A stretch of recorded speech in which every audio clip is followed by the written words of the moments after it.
presentation of Fox Sports. We are Fox Sports.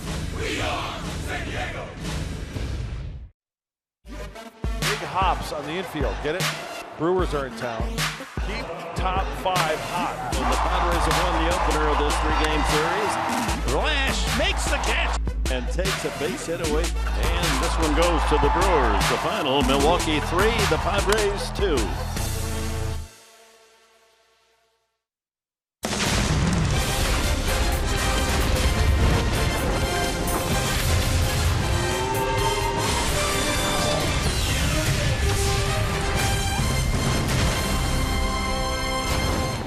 The Padres center fielder, leadoff man Travis Jankowski continues to wield the hot bat, and those feet are able to steal a very important base throughout this first year. And Ryan Braun, again, a terrific season for him, hitting .320 and .305 lifetime against the Padres. A home run last night in the 3-2 Milwaukee victory. As we welcome you on this Wednesday afternoon day baseball at Petco Park with Mark Grant, Dick Enberg. We're pleased that you're with us, and I'm fascinated today by the pitching matchup.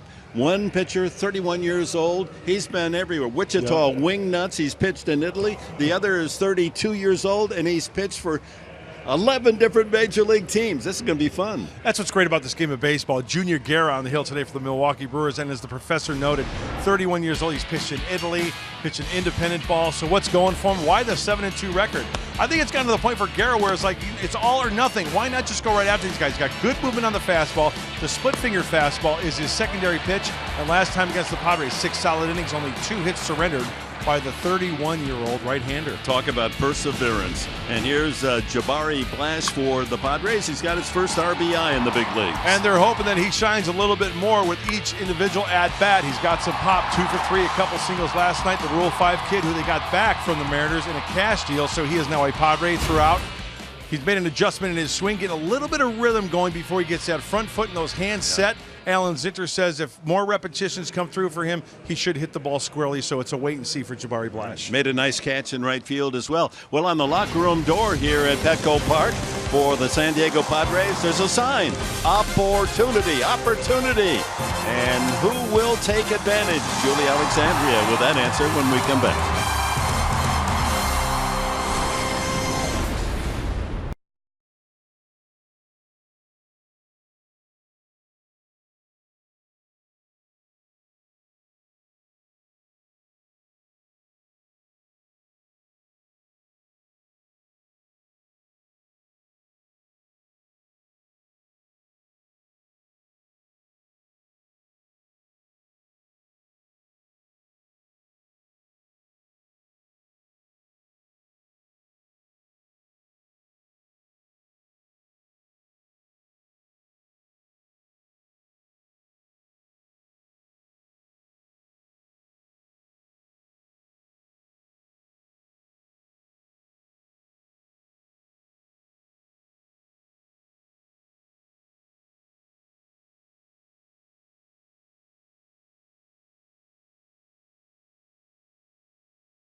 Welcome back to San Diego for some Padres Day Baseball. Jabari Blash back with the Major League club.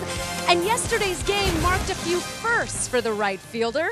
Jabari had his first multi-hit game, his first RBI, and also his first steal. I had a chance to catch up with him before the game today and asked him how he's been adjusting to being back with the Major League club. Take a listen. I'm glad to be back. It's just been a grind. And for me, it was just go back down and get some at-bats and, hopefully get back. And, I'm back now, so. Well, you say not much to write home about, but 11 home runs in the PCL with 30 RBIs, 41 walks.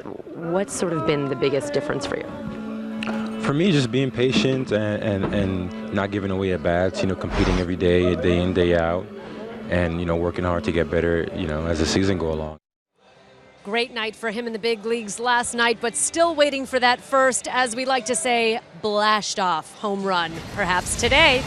Coming up, Slam the Brew Crew. It is time. Padres and Brewers about to get underway when we come back.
Baseball brought to you by Sycuan Casino. Sign up for the new Padres Club Card today.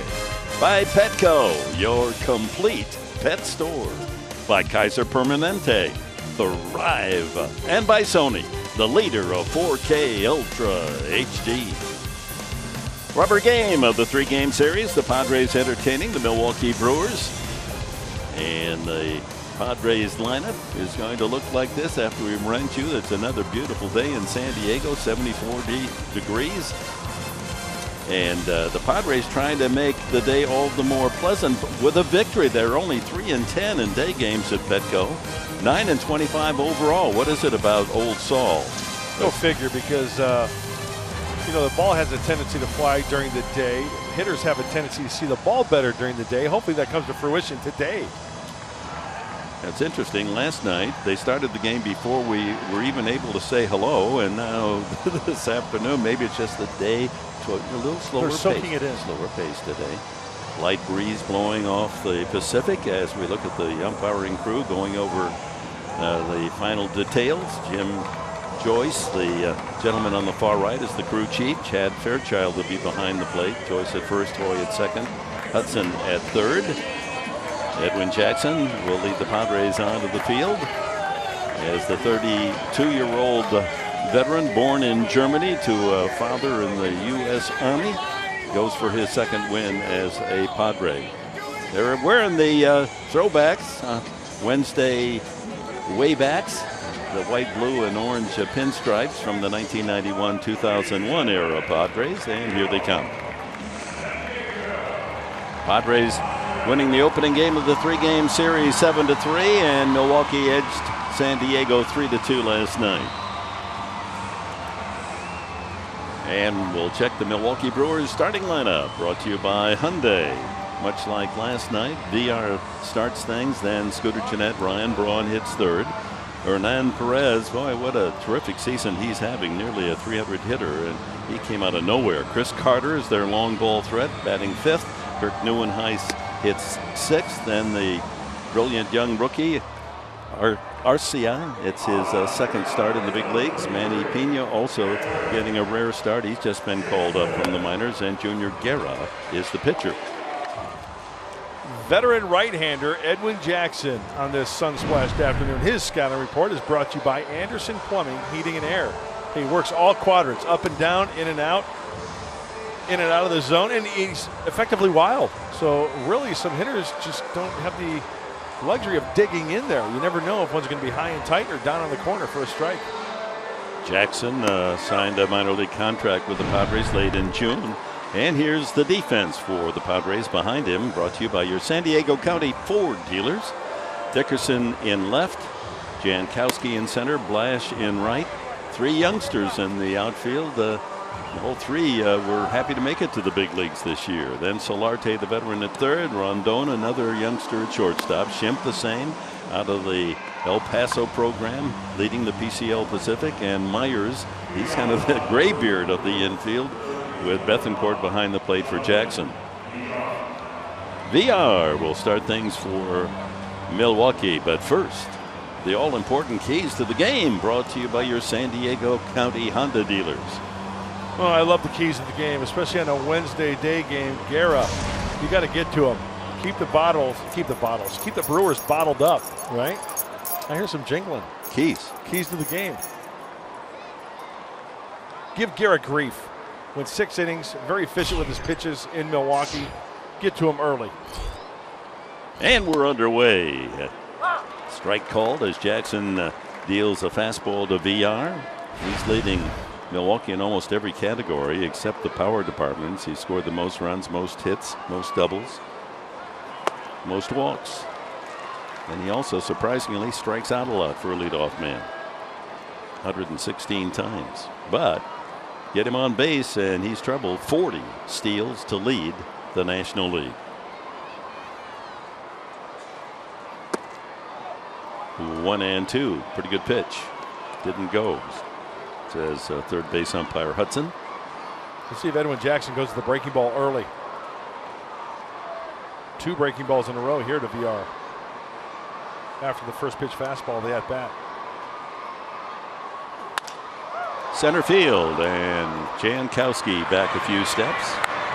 One away. Brings up second baseman Scooter Gennett. Wore the collar last night, 0 for 5. That snapped his 11-game hitting streak.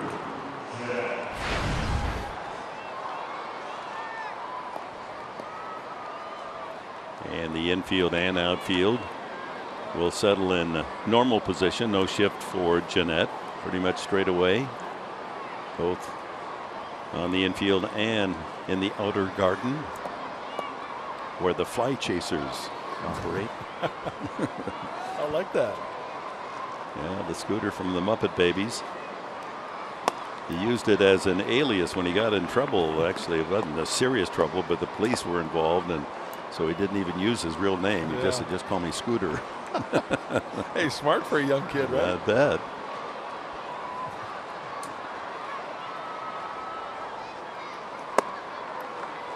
Two and 0.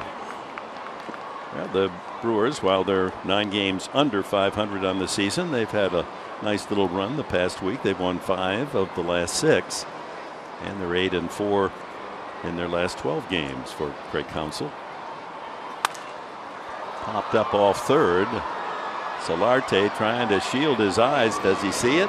Yeah, and takes it right out of the glove of Rondon. 2 away. Boy, the sun was reflecting off those sunglasses, and he really was fighting. Yeah, those shadows are straight down from those players on the field. So it goes to show you, Dick, as you mentioned, that ball straight up. And some good communication there. How about Rondon backing up there in case that ball kind of flips out of the glove? Always good to have that fielder behind you. Left fielder Ryan Braun, 32-year-old All-Star, hitting .320. Hit his 15th homer deep left center last night. Pops that one up. Myers drifts into foul territory. He's trying to find it. There it is. Quick 1-2-3 inning for Edwin Jackson. Here come the Padres.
Blue skies and a light breeze. Oh, what a Wednesday afternoon for baseball. Padres lineup is brought to you by Toyota.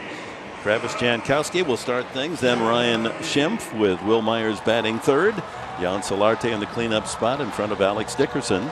Jabari Blash finally on the major league scorecard with runs scored, RBI, and stolen base last night. Christian Bethancourt will bat seventh. Jose Rondon at shortstop will hit eighth in front of Edwin Jackson, a good hitting pitcher.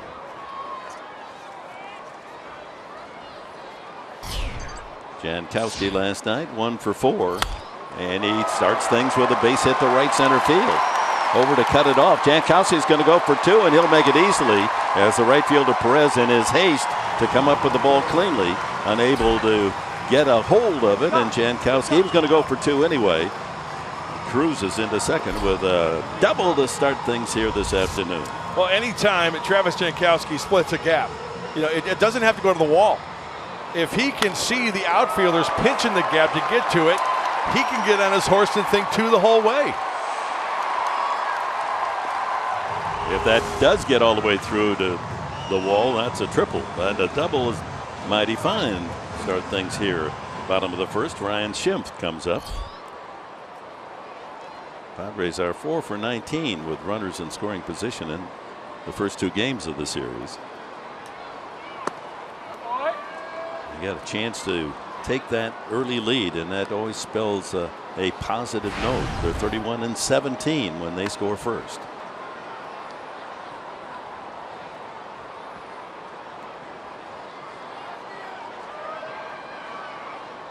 Eddie Rodriguez doing some coaching there down in the first base dugout. Looked as if he's talking about how to play the sun.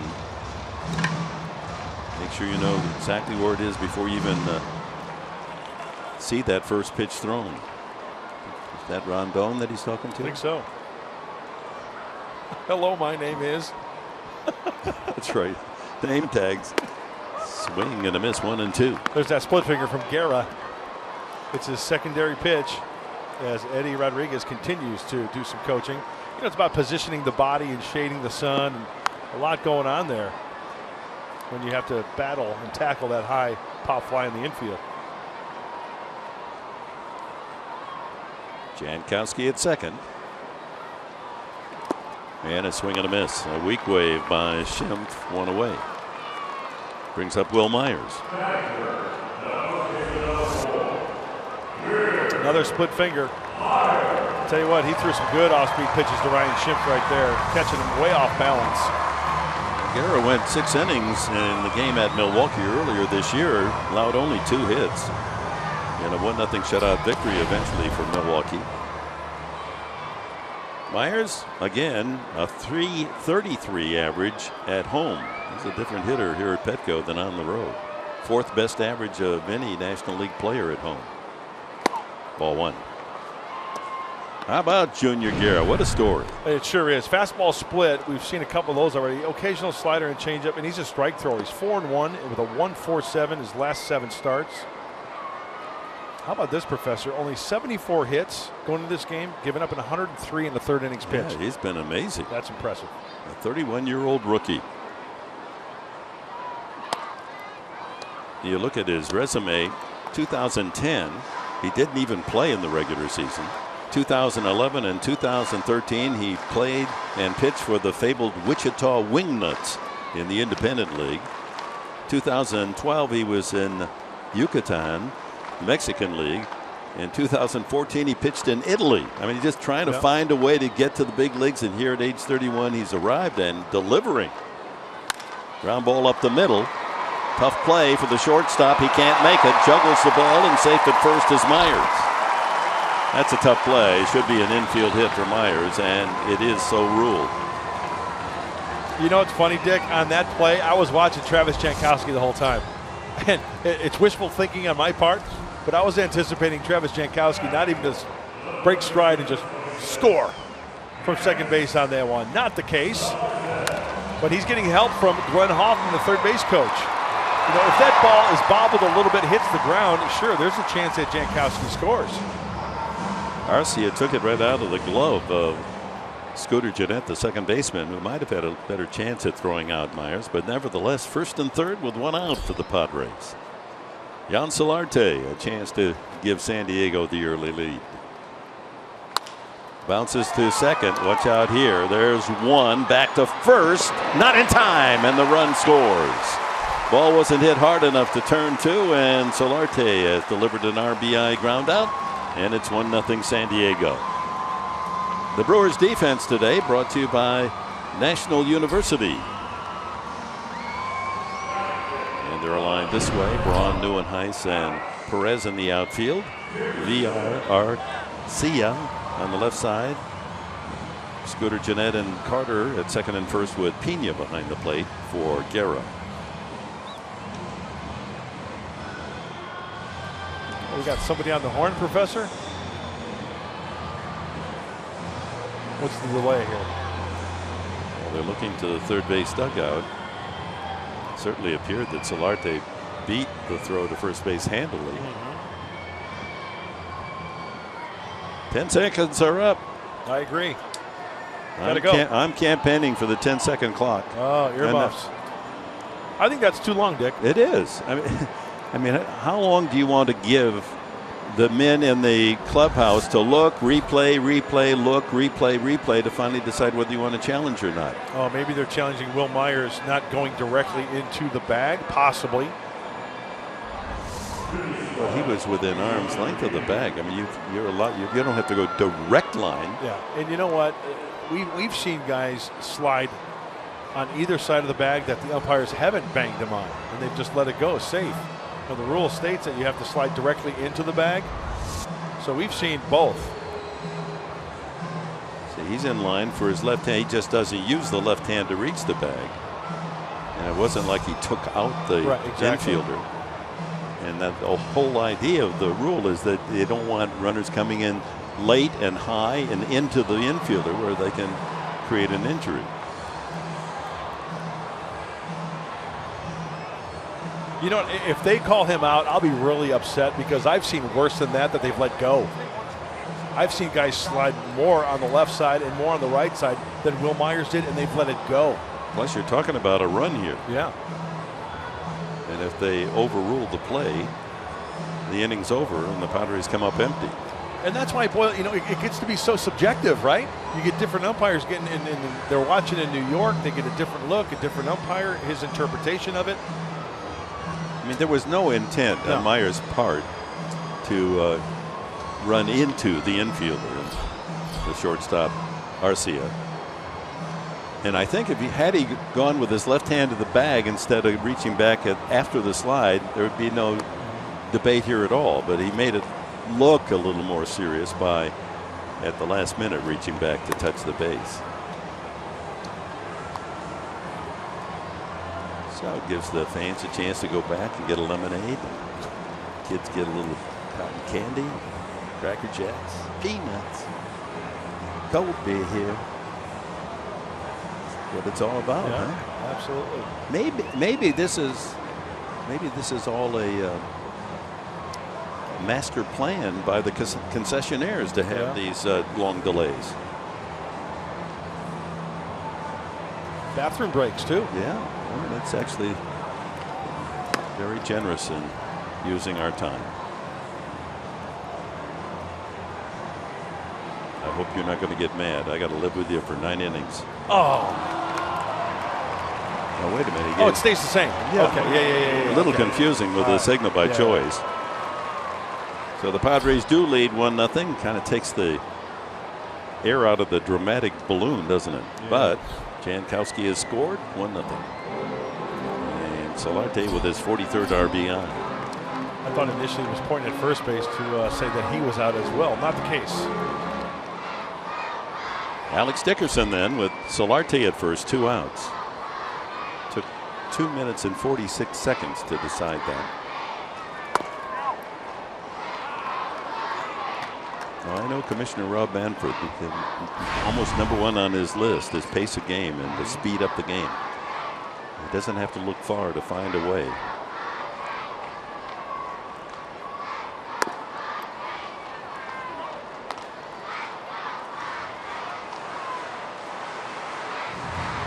Some other day games today. We'll keep our eye on Miami at Chicago against the Cubs. They're in the 6th inning. Miami with an early 1-0 lead. Washington plays in Arizona. They're just starting there.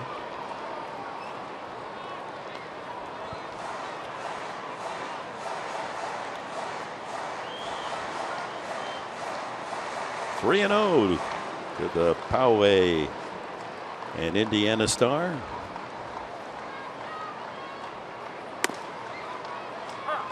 Three balls and a strike.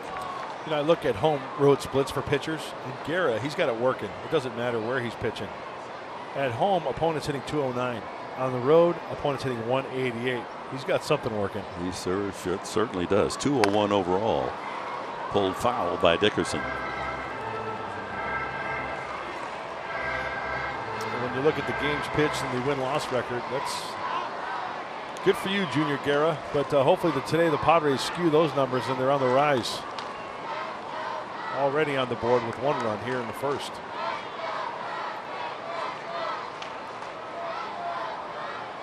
Runner goes, and it's ball 4. So a long inning for Guerra. He's given up a run, a double by Jankowski. Infield hit Myers. Run scores on the fielder's choice. Dickerson pushes Solarte to second, and Jabari Blash steps up.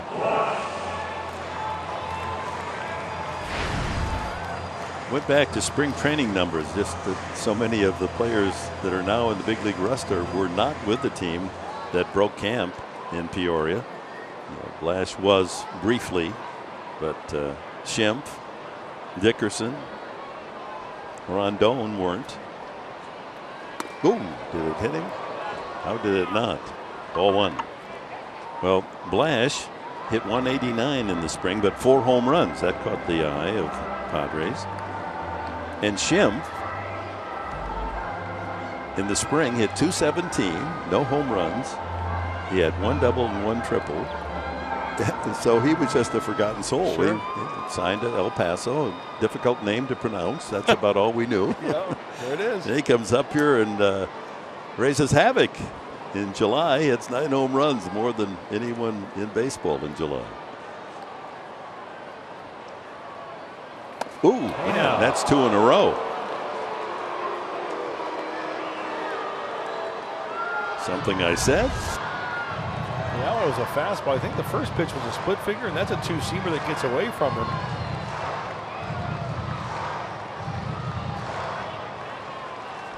Hey, we got that same pitch.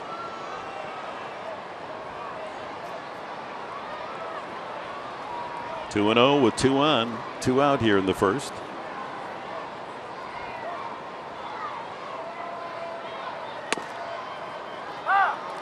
You know, I thought Andy Green made a great point when it came to Jabari Blash. You know, when he's up earlier in the year, the Rule 5 kid, a lot of pinch hitting roles, right? Well, he just doesn't have that type of at-bat, that type of swing to fulfill that type of role. He needs more at-bats, consistent at-bats, and went down to El Paso and did just that, and that's why I think he's getting the starts in the at-bats that he's getting now. Off the fist, 2 and 2. And to come off the bench at this level and succeed, that's tough. That's why it's usually a veteran guy. Hardened veteran, yeah. Like a Mark Sweeney. Mark Sweeney, that's why he was so good. Hardened veteran. Sage. Grizzled veteran. Seasoned. Mature. Oh, I can't wait for him to come the fourth. He's going to be with us again, you know. Fourth I look inning. forward to it every day. Ball 3, so a full count to Blash. That'll give Solarte at second and Dickerson at first, a running start.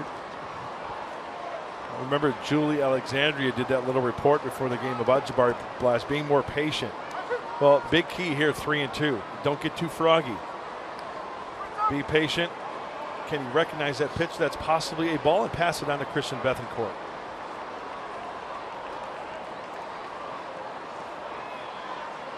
Runners off with the pitch. And it's a one-hopper, and the bases are loaded. Back-to-back walks to Dickerson and Blash. And Christian Bethancourt will step up with a Padre over every pillow. Out goes pitching coach Derek Johnson. Yeah, let's go back to opening day this year. There's on the left, John Shea, of course, has been injured. He should return in a couple of weeks. Norris, Kemp is gone. Myers hit cleanup. Ramirez is not going to play as much here the final 2 months. That was announced by manager Green. Solarte was hitting down in the order. Melvin Upton has been traded, and Corey Spangenberg has been injured most of the year. So only Myers and Solarte remain in the lineup from day one.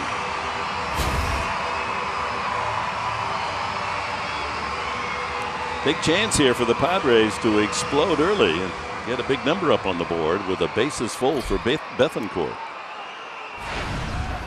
5 home runs.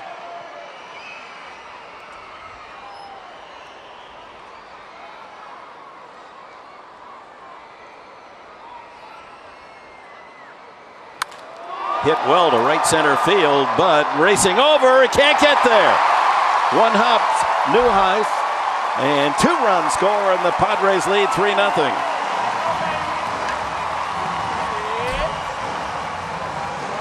Well, it appeared that Neuheis was going to be able to get to that ball, but it was slicing desperately and dived in right center just out of his reach. All rise. Bethancourt is now in session. How about that? Working the count. A couple of hitters before Christian Bethancourt. First pitch offering, going the opposite way. Not trying to get too cute or too strong and pull the ball. And like you said, Dick, slicing off the right-handed bat. Neuheis couldn't get it. And they extend this inning. So Guerra, who's been lights out in the last 7 starts. The Padres have gotten 3 runs off him here in the first, and the 8th man to bat is Jose Rondon. Runners at first and third. Blash at third, and Bethancourt with his 2 RBIs at first. 1 for 12 starting in the big leagues for young Rondon.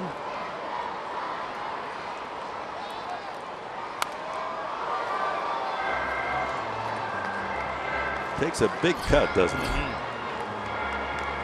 There's the first inning box score with Jankowski getting it started with the double. Myers an infield hit. 2-run single, Bethancourt.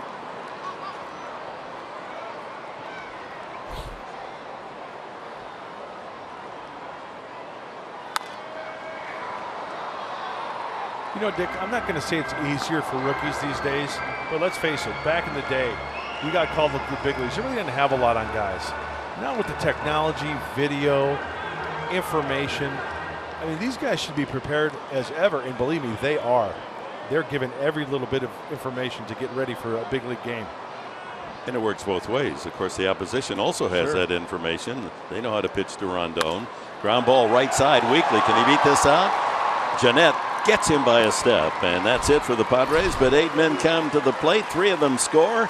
And the San Diego Padres on this sunny Wednesday are off to a bright 3-0 lead.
Happy for him. Recognition's fun. It doesn't mean he's arrived. It doesn't mean he's a finished product. He's still working on things every day. But I think we're really pleased with where he's come from. I think his first 30 at-bats, he had like 2 or 3 hits. It didn't look so good, but he was taking his walk, showing patience, and then the next thing you know, he's leading all major leaguers in home runs in the month of July. So he's been a pleasant surprise. I think all of us would like. If we were saying we knew he'd come up and hit 9 home runs in the first month in the big leagues, we'd all be shocked. We wouldn't necessarily believe that, but the power is definitely there, and continue working to refine his defensive game. And I think there's a lot to like in Ryan. Big congratulations to Ryan Schimpf being named the NL Rookie of the Month. Well deserved. And of course, guys, he says he doesn't do it for the validation, of course, toiling away for 8 seasons in the minor leagues. He says he does it for the love of the game and for his teammates. I don't know that there's a guy on this team with more heart than Ryan Schimpf. I mean, every single day grinding it out. Just a great guy, great player, and well deserved. Yeah, that's how they grow him down there in Louisiana and LSU. Ground ball by Perez to the shortstop. Rondon across, 1 away. So, Ryan Schimpf, that's a nice laurel for the 28-year-old rookie to be named the Rookie of the Month in the National League with those numbers, 269 with the 9 homers. That's, you know, it could be more proud for Ryan Schimpf, and I'm sure his family, his teammates, well deserved. Love Gumbo Schimpf. I'm figuring he was Cajun, right? LSU. Oh, absolutely. Little Gumbo Schimpf. You better love your Schimpf.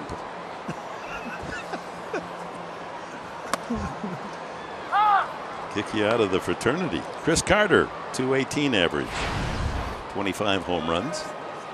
And here's a man that has averaged 30 home runs a season the last 3 years at Houston.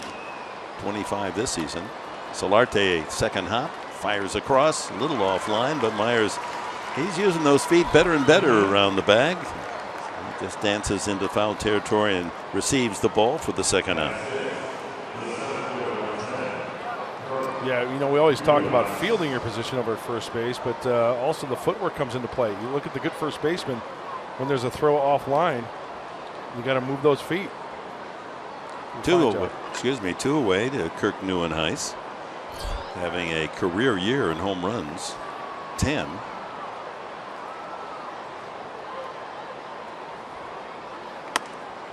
Strike one. I think I saw Will Myers at the Arthur Murray Dance Studio last week, working on his footwork. A little ballet, huh? Yeah. Maybe that was more of a foxtrot. 0-2. Nieuwenhuis will celebrate his 29th birthday on Sunday. Denver high schooler, but went to Azusa Pacific for his college ball up the freeway. You know how Azusa got its name, the city of Azusa? Does it have to be something? Is it an acronym? Well, in a way. It was when they formed the city. It's A to Z in the USA, okay. Azusa. Nice. No charge. Swing and a miss, strike 3, and it's 6 up, 6 down for Edwin Jackson. The Padres with a 3-0 lead, and Jackson will lead it off in the bottom of the second.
We're going to talk about Ryan Braun. You know, we know about the stick that he swings, but how about left field? It kind of broke towards the line. Then he's got to really get it. 77 feet, lays out.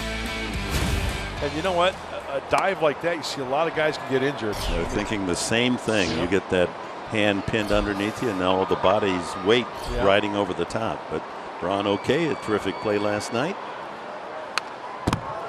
Good swing by Edwin Jackson. He is not shortchanged when he gets his turn to hit.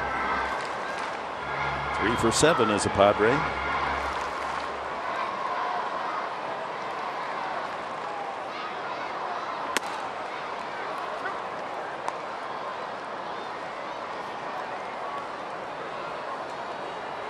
Maybe it's a day game, so Mark Grant. I don't feel as cranky today. No, are you fresh? Fresh like a daisy? Well, I feel like happier and want to, be more positive. That's a slicer down the right field side and foul. I was thinking about this umpiring crew. You know, last night you were saying give the umpire a hug when you meet him. Right. You know, Fairchild behind the plate, Jim Joyce, the crew chief, James Hoy, Marvin Hudson. The first 2 games of this series went by, and it's hardly as if we noticed the umpiring, and that's the ultimate compliment. I mean, they've done a terrific job, this crew, and we haven't even seen the best of the lot behind the plate in Joyce. He's regarded as the best ball striker, one of the best in the National League. There's strike 3 in the put out at first base of Jackson. Well, you remember the late, great umpire Ed Runge, right? The father of Paul Runge, yes, umpire. And I got to know Ed. He was in the Speakers Bureau with the Padres back in the day. And when he spoke to groups, he said the biggest compliment that he could ever get after a ball game was when a fan says, "Hey, who are the umpires?" That's exactly right. And he's so true. They're not supposed to be the stars. Right. They're supposed to just do their job. And unfortunately, when they are noticed, it's because something has gone wrong. First pitch is a strike to Jankowski. He doubled to start the first inning, and the Padres wound up with a 3-0 lead.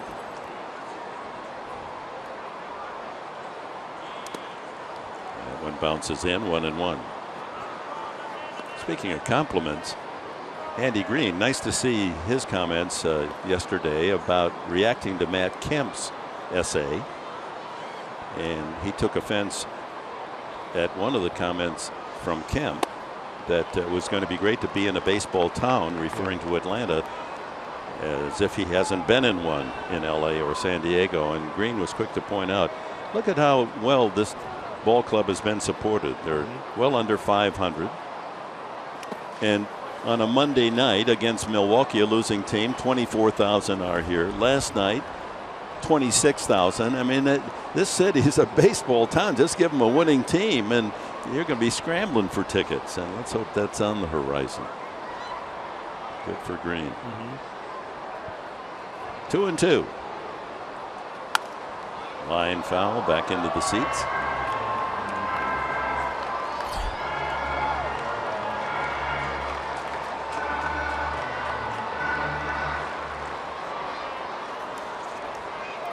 Brought her teddy bear to the game. That may just be her best friend. You know, the kids are like that. Yeah. I notice you take yours on the road. Sure. Huh? Well, you got now the cat's out of the bag. I'm sorry. You just opened a can of worms. What do you call your teddy bear? Do you have it? Does it have a name? I can't tell you. It'd creep you out. I notice you have a tight grip on it. You won't let anybody touch it. Full count to Jankowski. And that one slices down into Souvenir corner. Travis had the right idea. 3-2, got to protect, got to stay on top of that ball and drive it the other way. You know, if you get that off-speed pitch, that's down the middle. Yeah, that's a pitch you can pull. And you don't see too many catcher's gloves brought to the ball game, do you? No, that's yeah, that's good to see. They need love too. And ball four. Jankowski aboard again. Good at bat. That's the third walk from Guerra.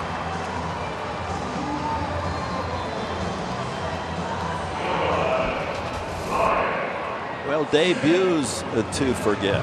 Matt Kemp. First start with Atlanta, 0 for 4 and a couple of punch-outs. LaCroix went 0 for 2, new team Texas. Beltran 0 for 4, and Jay Bruce, a couple of strikeouts and wore the collar for the Mets against the Yankees.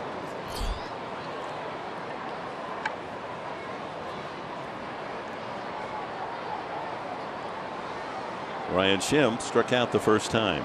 There goes Myers. The throw by Pena offline. Myers has second and on his way to third.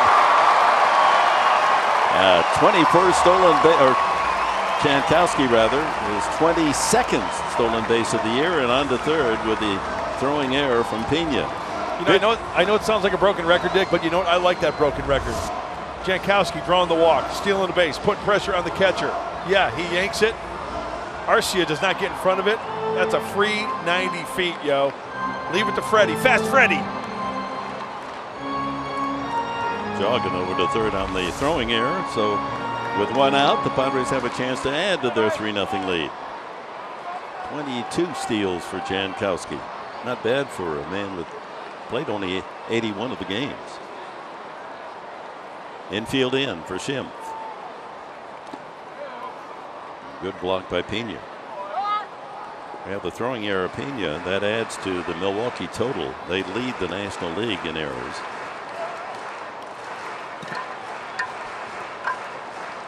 '84 committed. Surprisingly, St. Louis is second in that category with 80. Cardinals usually play such a clean level of defensive ball.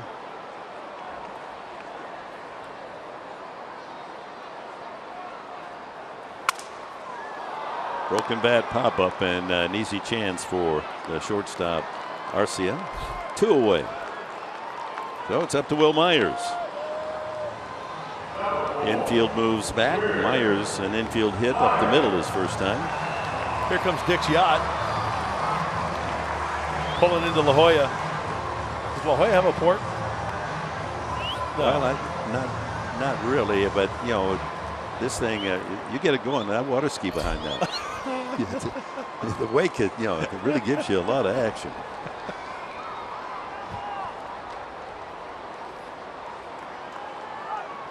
Shift on for Myers. Only Carter on the right side.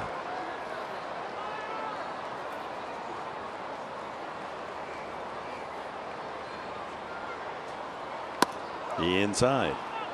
Now Myers is not going to get the same number of good pitches to hit as he did when Kemp was backing him up. And he knows that. And so far he's shown good patience, as we mentioned, in the first 5 games of this homestand. He's walked 6 times. Yep. 2-0.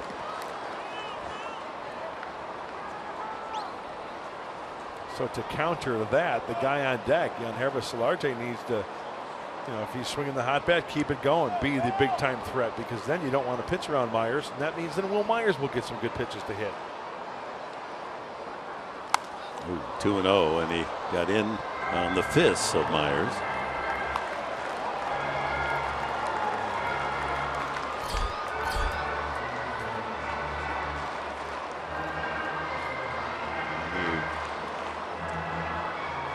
Swing and foul balls off that are inside the trademark. That sends vibrations right up through the arms, all the way up to the shoulders.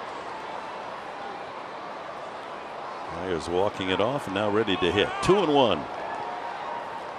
Jankowski at third.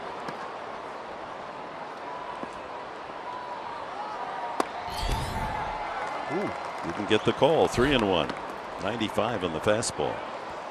And here's the advantage again. We've already seen Guerra bounce a couple of his curveballs, so you almost, as a hitter, Myers, you got to figure he's going to throw you something pretty straight.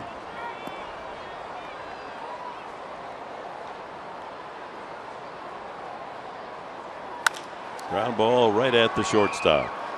Arcia across, and the inning comes to an end.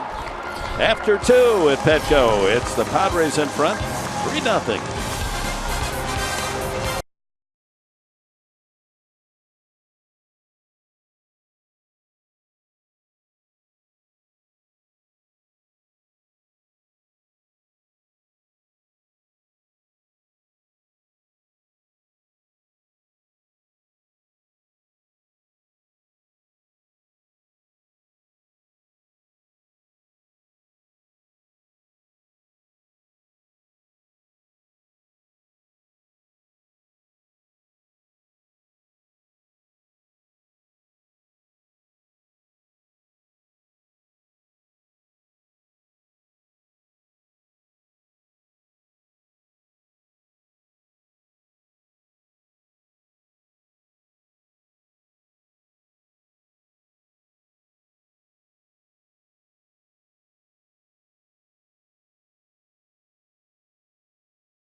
Rondon defensively at shortstop, as young Orlando Arcia steps up. Look at the 2 men. Arcia is going to celebrate a birthday tomorrow, his 22nd, and Rondon's 23. Minor league numbers somewhat the same. Arcia regarded as the Brewers' top prospect. Went 0 for 4 last night. The veteran Edwin Jackson has retired the first 6 men in order.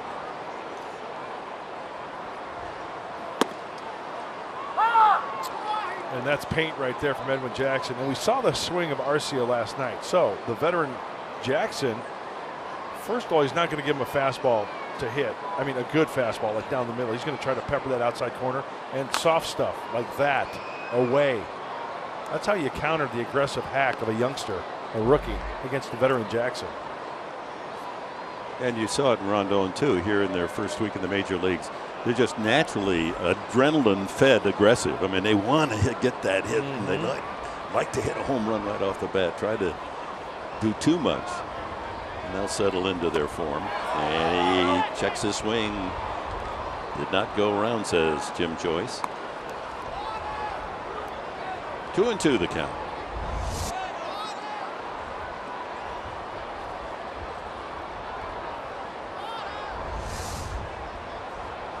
Now that was an interesting television moment there. Ground ball to short, 2 hops to Rondon, and the rest is simple. And 7 in a row. That our cameramen have to be so sharp. They got to be on one man, and then all of a sudden, did he go around? They've got to switch and be over at the umpire. They got to do 3 or 4 things at once. That's a little television moment we can share. Rondon from the Angels in the trade that sent Houston Street up to Anaheim. Angels signed him as a free agent, an international signing. Manny Pena,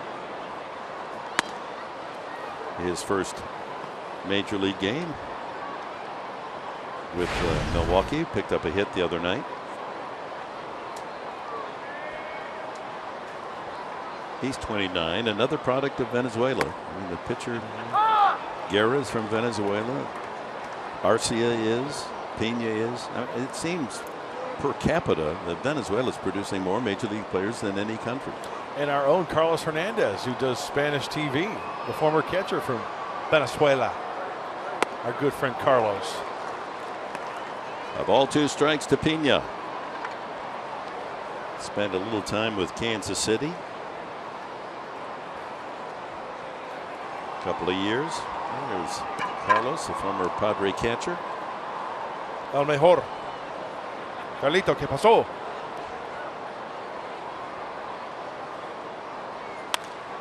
Lifted into shallow center. Long run for Jankowski. Shortstop Rondon out to make the play. Taking charge.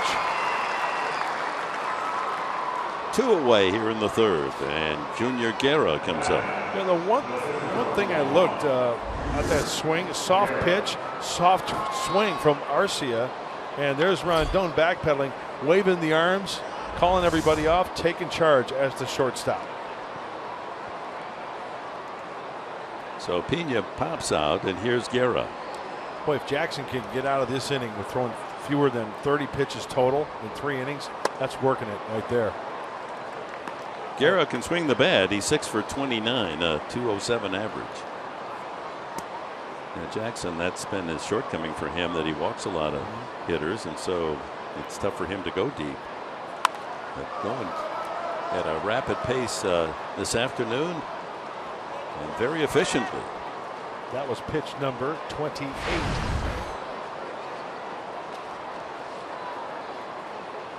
Ahead on the count, 2 strikes to Guerra.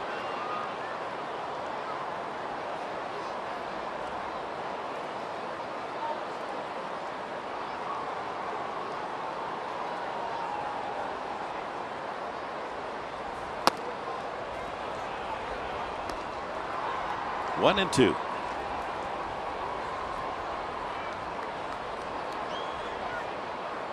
Off day tomorrow. The Phillies here Friday, Saturday, and Sunday. Swing and a miss, or foul tip, and caught by Bethancourt. 3 perfect innings for Edwin Jackson, and he has a 3-run lead.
in San Diego, and I am pumping Petco Park. Why?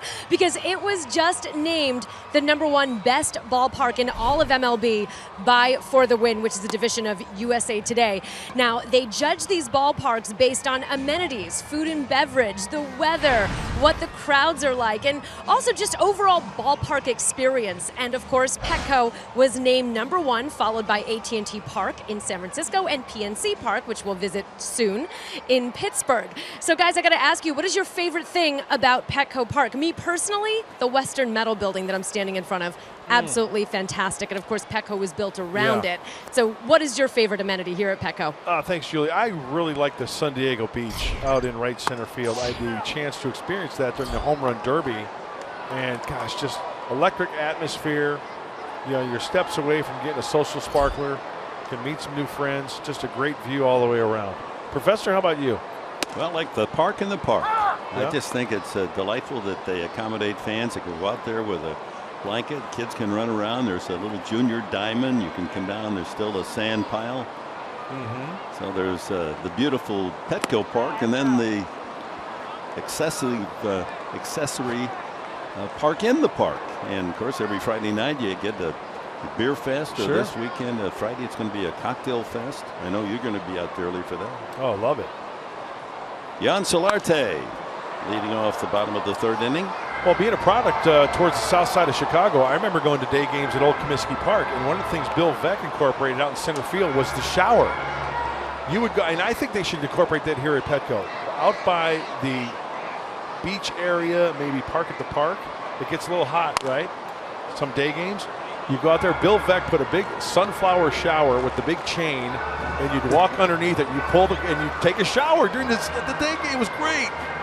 But there's something else I should have added about Park in the Park that really is my favorite, the sculpture of Tony Gwynn. That really seals the deal for me. 2-2, and now a full count to Solarte, who was safe on a fielder's choice in the 1st inning and scored a run. Came in on the 2-run single by Bethancourt.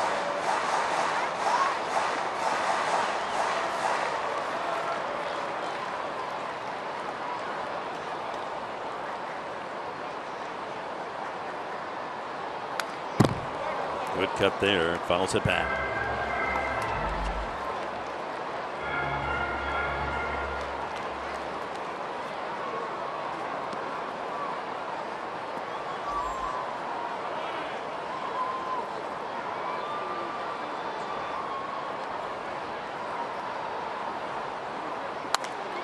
Lined into the right field corner. Fair or foul? Fair ball! About 5 feet there, and Solarte on his way to second. A strong throw from right, not in time. A leadoff double for Solarte. That's a good at bat.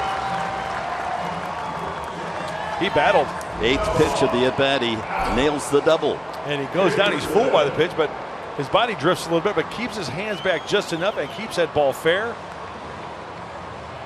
Now we know that Solarte doesn't have blazing speed. It's hit correctly down in that corner, enabling him to just stand up for a double. His 18th. Jankowski's double led off the 1st inning, and the Padres scored 3. Here's Dickerson. He walked and scored in the 1st.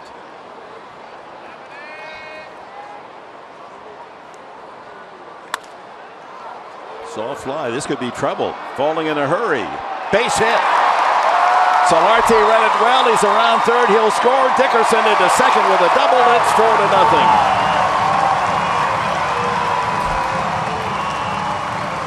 Well, that makes up for some of the line drives that are caught. He just shoots a little parachute double down the left field side, Dickerson. And nobody has a closer look than Yangervis Solarte at second base. I mean, you see where the left fielder is. He looks at the ball. He looks at the left fielder. Hey, he's got a long way to go, so I'm going to be off and running. Glenn Hoffman sends him home. Great read by Solarte, and Dickerson changes places with him. Solarte scoring his 2 runs in the first 3 innings. Still no one out. Blythe, the batter, he walked the first time. Good cut there at the 94-mile-an-hour fastball. That was up in his wheelhouse. Back-to-back doubles. Solarte, a line drive double to right, and Dickerson shoots a dying Quail to left.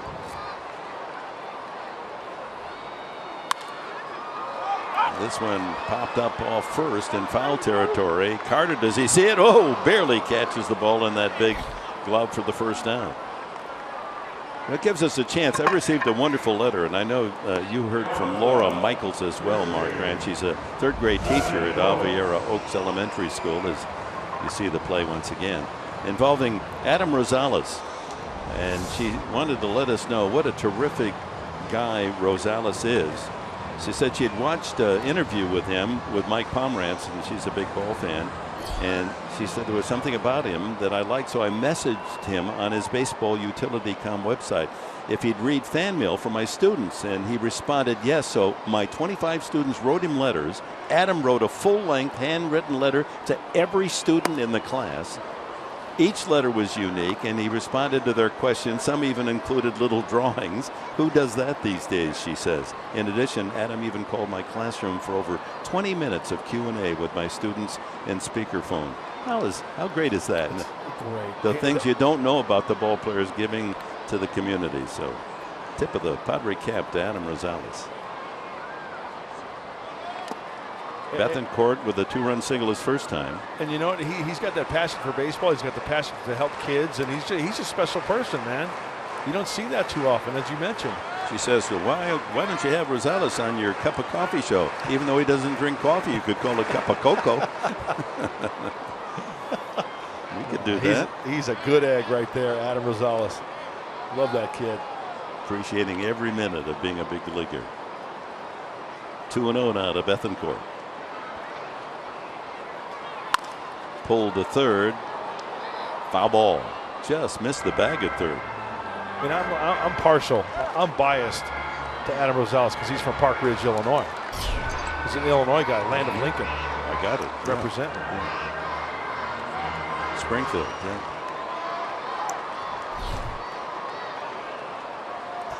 Could have gone to Central Michigan, though. He decided on Western Michigan, that Bronco. Yeah. What are you laughing about? I don't know. Guys in the truck are making me laugh.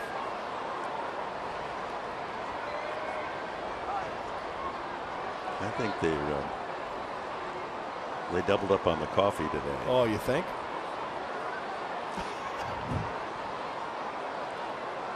Gonna have to scrape them off the roof of the truck at the end of the game. Well, that was a pitch that he could have drove right there. Still 95 on the fastball from Guerra. Now, how about that for a seat, huh? Yeah, the Adirondack chairs.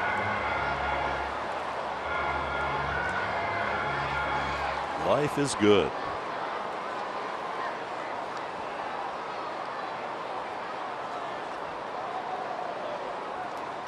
Now that's a good afternoon right there, isn't it? Oh, already.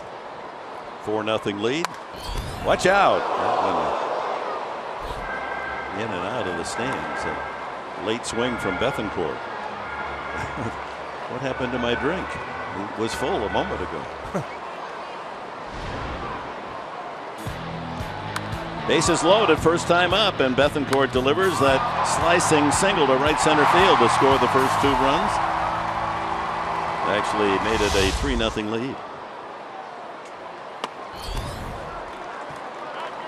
Lowe and Guerra, despite his terrific credentials coming in, especially the last 7 starts, 4-1, ERA 1.47, struggling with his control today.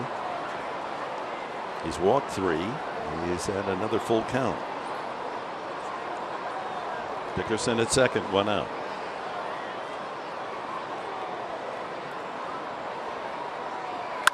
Ripped to third, blocked by VR, picks it up and throws to first. Not in time. Everyone misjudges the speed of the big catcher Bethancourt, and he legs that one out after it handcuffed VR at third.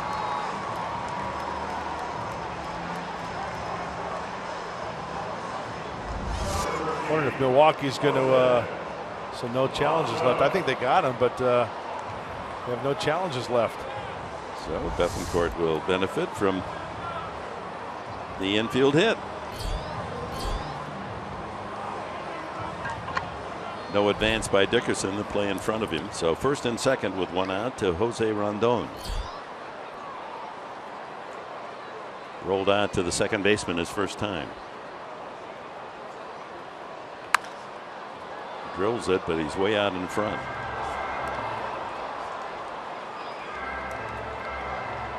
So a reminder, Friday night, the opener of the final game of this homestand with the Phillies, 7 o'clock our TV time on Fox Sports San Diego. It'll be Christian Friedrich on the mound for the Padres against Jeremy Hellickson of the Phils.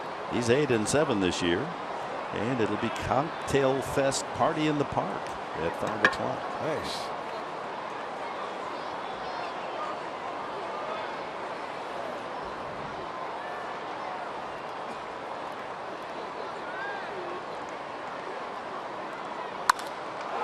Right center field, and that's a base hit. Neuenhuis traps it. Everyone moves up 90, and the bases are loaded. The runners had to hold, and to see whether or not Neuenhuis could come up with it.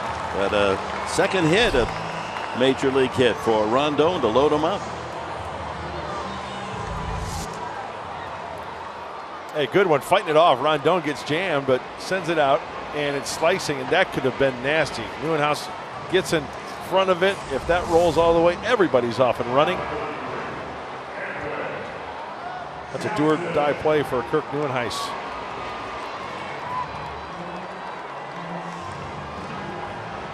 So bases loaded for pitcher Edwin Jackson, and the bullpen now busy for the Milwaukee Brewers. Juan Marinez tuning up. Jackson struck out first time. He adds a hitter to the lineup when he's on the mound. 3 for 8 as a Padre.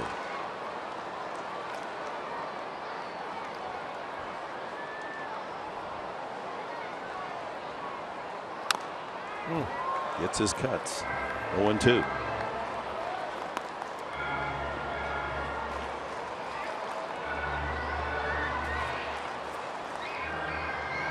A run in on a pair of doubles to open this third inning. Solarte and Dickerson. Then with one out, the infield hit Bethancourt. Rondon with the base hit. Padre over every pillow with just one away. Got him. 93 on the fastball. 2 away. That's the third strikeout for Guerra. And top of the order in Jankowski. You know what? I have no problem with that. You know why? You'd rather have a strikeout for the pitcher rather than grounding into a double play, right? That's right. You don't want him running anyway. Go back, take a seat, get ready for the 4th inning. Jankowski doubled and scored in the first inning. Also stole his 22nd base of the season. Walked. The steal was in the second inning when he walked, his 22nd.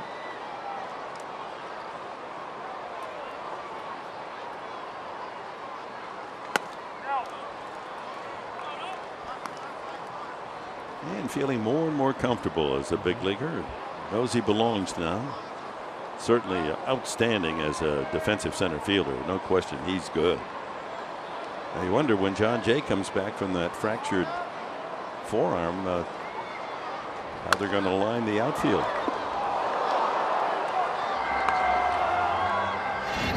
So in the first inning, starts things with this double.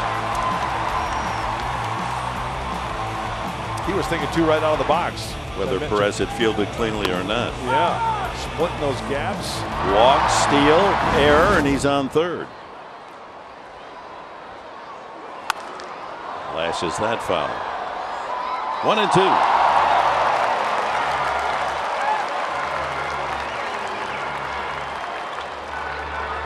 Dickerson, Bethancourt, Rondon aboard.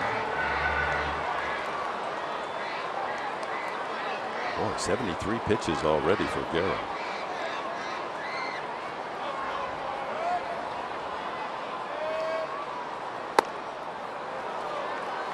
.94 just misses. Tight strike zone. Chad Fairchild. The borderline pitches have gone to the hitter so far on both sides. Heavy workload for Guerra, as you just mentioned, Dick. And for Jankowski, he's got to be salivating. Any hitter up there with the bases loaded. Couple of runs for sure on a base hit. He went after something in the dirt, and that's it for the Padres. The split finger gets Jankowski. Padres lead them leave them loaded, but add a run here in the third inning. As we go to the fourth, it's the Padres 4 and the Brewers nothing.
Action elsewhere. Fan interacting with Joey Votto.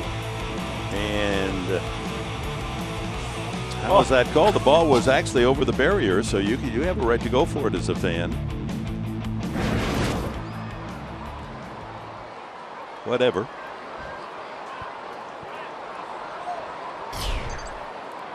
You know what I got from that? Did you see what Joey Votto did on the? He kind of went. The guy's wearing a red shirt. Yeah. He's like, dude, you're a Reds fan. Let me catch that ball. I agree with that. Yeah. Yeah, instinctively though, the fans, they want to go for it too. They don't. It's coming to me. You don't think about the fact that you might be taking an out away from your team. Well, you could see the fan apologizing too when they were taking a photo. So. Jonathan Villar, the leadoff man, starts the fourth inning. He flied to center his first time. Edwin Jackson, 9 up, 9 down with a couple of strikeouts. 4-0. The Padres lead it is. Mark Sweeney joins us here in our Fox Sports San Diego chalet. I love your chalet. And on a day like this. What's your favorite part of Petco Park, Mark? I actually like the park in the park. Obviously, the great Tony Gwynn, Mr. Padre, the statue out there.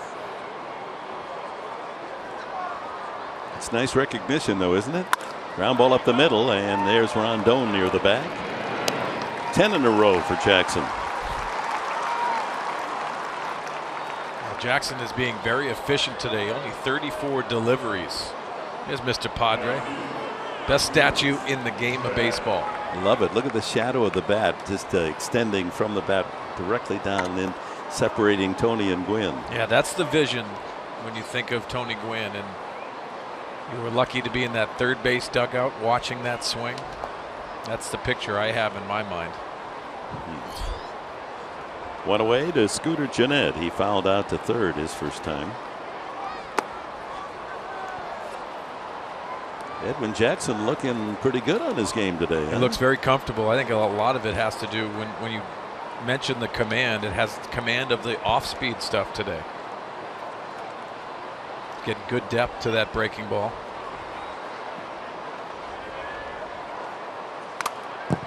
Fouled off the mask. Well, 4 in the air and 4 on the ground as far as outs are concerned, and you mix in 2 strikeouts.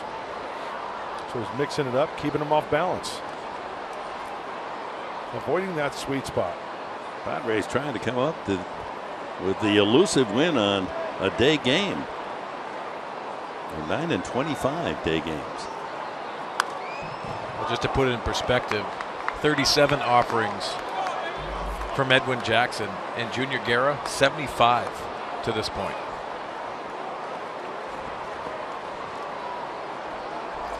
And that's the same number of innings. Actually, Jackson has thrown a few more pitches because he's opened this 4th inning with an out. 1-2 to Jeanette. High fly ball, shallow and right. Out goes Schimpf. In comes Blash. And Schimpf, the second baseman, squeezes the second out. As we check on our Cholula flamethrower. Mark Sweeney, pump it up. What do we got working today? Oh my goodness. 93. That's hot sauce. Is it? That'll go right on your grilled fish taco. Is it okay to use hot sauce on day games? Oh, 100%. Okay, I wanted to be certain. Yes. And then you could double dip it when for supper, right? Are you a breakfast burrito fan? Not really. I'm big time. Hot sauce is really good on a breakfast burrito. Maybe you'd like them if you put some hot sauce on there. Try it on my pancakes. Who knows? Maybe a little maple syrup and Cholula hot sauce. That sounds. That may be an invention. That sounds. Hey, we could market wonderful. it. Well, we could market it. Hey, money. What are we going to call it? Give me some time. Yeah. Maple Tick-tock, syrup. tick-tock, Cholula hot sauce. You fire down some pancakes this morning? I did not. They had them here in the press room. I heard they were outstanding. The press room. I love that staff. Oh, great staff. They're the best in baseball. There's Braun, and he has, if he beats it out, the first hit, and he does. Look it out. That's the first base hit allowed by Jackson. An infield job that just found its way up the middle, and too tough to throw out Braun at first base. Well, as a pitcher, that's your MO, to get the grounder, and they're going to find the hole once in a while. It's a good pitch, and nothing Edwin Jackson can do there. First time out of the stretch for the veteran right-hander.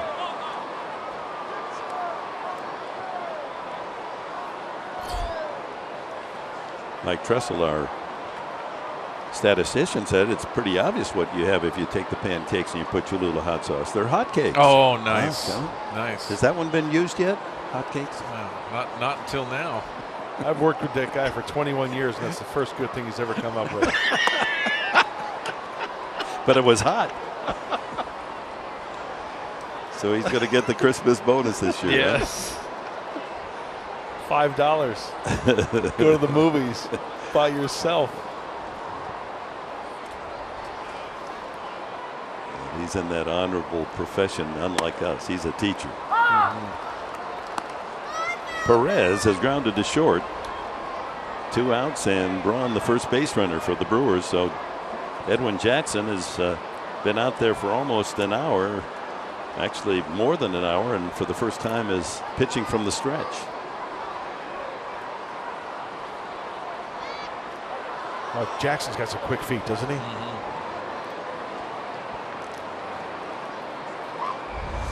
Quick feet, quick up top, throwing a dart.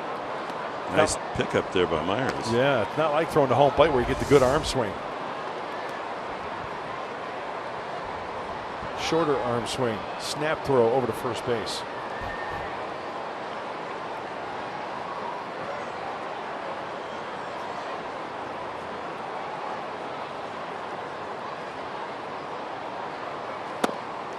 Good breaking ball. 1-2 to Perez.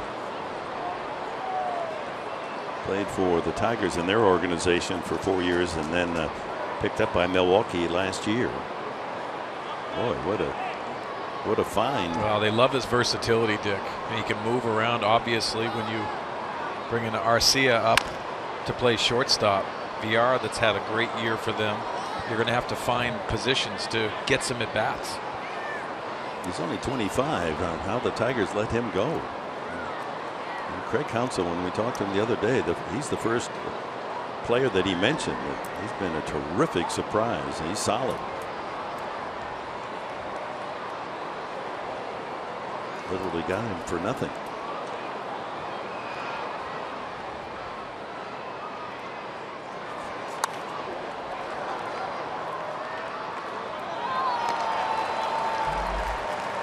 You know, for a guy like Jackson who can be effectively wild, this at bat here, he is peppered down the zone from the knees in and out, making some good pitches to Perez. He's putting him on the defensive, especially that last swing. Yeah, the Dodgers drafted him as an outfielder. It was 15 years ago. Swing and a miss, strike 3. Jackson logs his 3rd strikeout of the afternoon. The Padres with a 4-0 advantage.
Baseball brought to you by Jack in the Box.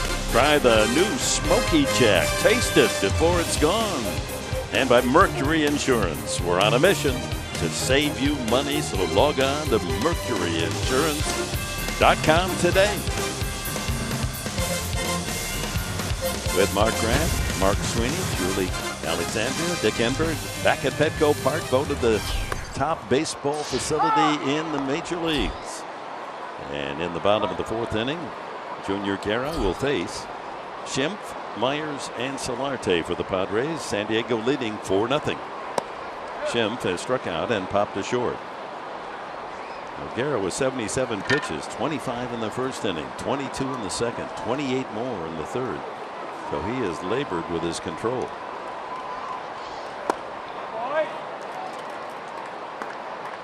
Again, plate umpire Fairchild is just not going to give you that low pitch. Yeah, you have to deserve that, especially with the command early in the game. That'll set the tone for a lot of umpires and what strikes they will call. Hit well to deep right field, high in the air, and to the warning path Perez to make the play. He just missed sending that one well out of here. A long out off the bat of Schimpf. Schimpf, the National League Rookie of the month of July, with those 9 home runs catching a lot of voters' attention, as well they should. Well, those 15 home runs in El Paso transferred to the big league. Sometimes you don't see that, but for Ryan Schimpf to have 9 home runs in one month, that is definitely getting it done. And you know what I noticed? I'm sure you guys noticed as well, but the opposing pitchers trying to get in on him. Yeah. Started against Cincinnati or Toronto, Cincinnati here at home. Because when Ryan gets extended, he's got some pop in that bat, but they were consistently trying to pound him in. Myers fouls it off as he comes up for the 3rd time today. An infield hit and a ground out to short. They stack it up on the left side against him defensively. Yeah, it's always interesting to see how the league adjusts to what you do in the game. And if they don't adjust and they keep on doing what you did when you got to the big leagues, you're probably going to get optioned down or released. And that's to the credit of Ryan Schimpf and what he's done. Now he has to adjust back.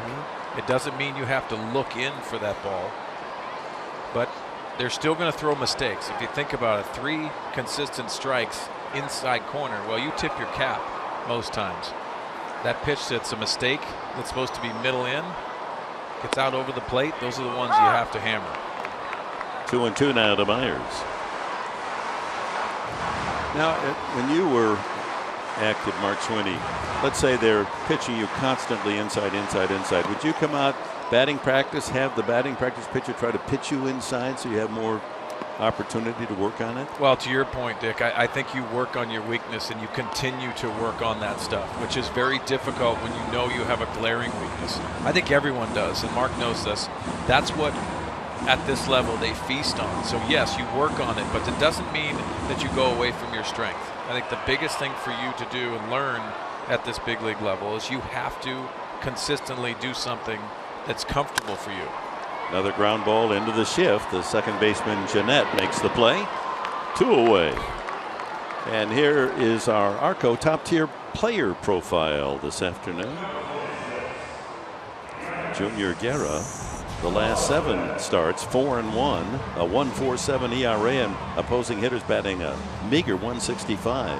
But today, in 3 2/3, the Padres have 4 runs and a 4-0 lead, and they're hitting .333 against him. 4 extra base hits. Padres taking their walks. The extra base hit is a big key. They're singling once in a while as well, putting the ball in play. I'll tell you one thing, avoiding the strikeout.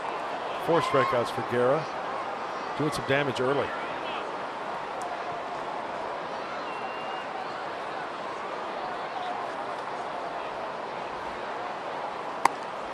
Jan Solarte doubled his last time. John Jay working on that forearm, the cast off. Boy, that has to be a relief for him. Finally, that cast for that broken wrist. Trying to build up the muscle strength. It'll be a while before he swings a bat.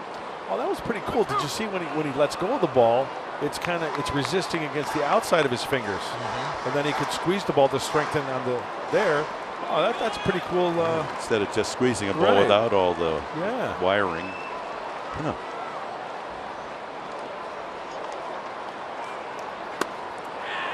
And down goes Solarte. That's it for the Padres. For the first time, Junior Guerra retires the side in order. 4 complete at Petco Park.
Well, it was announced today by the International Olympic Committee that baseball would be reinstated as an Olympic sport just in time for the 2020 Games. Now, this is the first time that baseball will be back featured in the Olympics since 2008. But the real question is, guys, who's going to play? Because MLB is the only league who has decided not to halt their regular season. The Japanese league said they would, and also Cuban as well. So that is the big question. But good to see baseball back to be featured as an Olympic sport, and a couple of other sports that will also be included. That's sport climbing, skateboarding, karate, softball, and surfing. Yeah, the ever-changing Olympic picture, but it's great to get that baseball and softball back to major sports for the United States. And even if you don't use major league players, America could put a good team together from minor league players. Definitely. I think an opportunity, and you think about back to when the U.S. won the gold medal in the Olympics in hockey. It wasn't professional players. I think everyone was captivated on those moments. Made it all the more special. Oh. Yeah. Beating the powerful Soviet professional team. I'm sure Mark McGuire would have some nice little nuggets back in the '84 Olympics with Will Clark and that group winning in Los Angeles. Chris Carter leading off the 5th inning against Edwin Jackson. And softball, I really enjoy watching the ladies play softball. I think it was in Atlanta. Dr. Dot Richardson was the veteran captain of the American team, and they won the gold medal. She left Atlanta to go back to USC Medical School. Wins the gold medal, then goes on her career as a doctor. 4th strikeout for Jackson. Well, one thing noticed this afternoon for Jackson, he is really peppering the bottom part of that strike zone. 4th strikeout for the right-hander.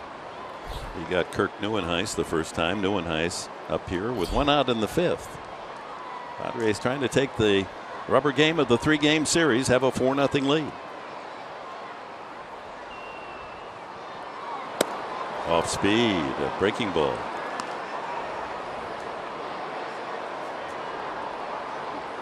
Really is remarkable. Edwin Jackson's tenacity to stay with it. He doesn't mind the fact he's been moved around. 11 different major league teams. Line drive, fair ball, just inside the chalk line. Digging it out of the corner is Barry Blash, and into second goes Neuenhuis with the 2nd Milwaukee hit today. The other an infield hit by Ryan Braun. This looks like a slider. Speeds up the bat over the heart of the plate, maybe middle in. And for a left-hander, when you've got that ball coming in, speeds it up just fair for the doble. 1 out brings up Orlando Arcia, the young shortstop.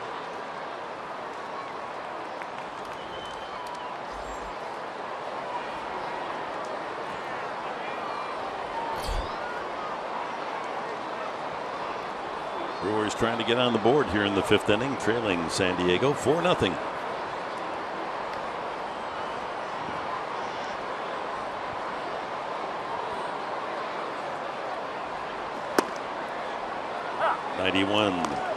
Strike 1.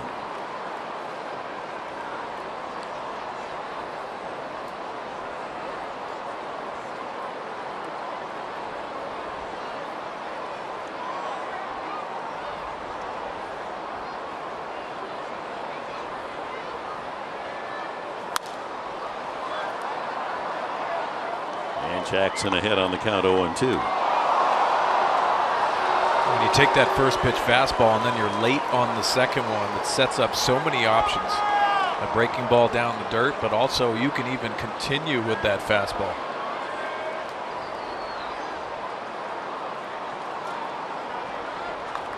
Edwin Jackson has had 7, count of 7, 0-2 counts this afternoon.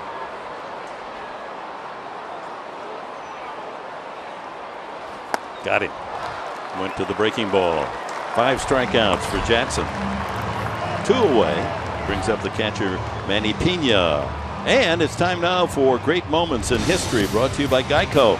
This date, August 3rd, 1948, Cleveland's ageless Leroy Satchel Paige made his first major league start. He worked 7 innings, led the Indians to a 5-3 win over the Washington Senators. We tried to check on the age of Satchel when he finally made it to the big leagues. He was somewhere between 38 and 61.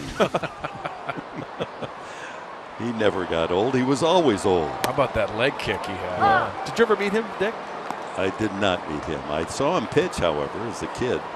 And Ted Williams talked about him, how difficult it was to hit against him because he had all those different, he'd throw you a real slow curveball, and yet he had a lot of giddy up on his fastball, even when he was over 40 years of age.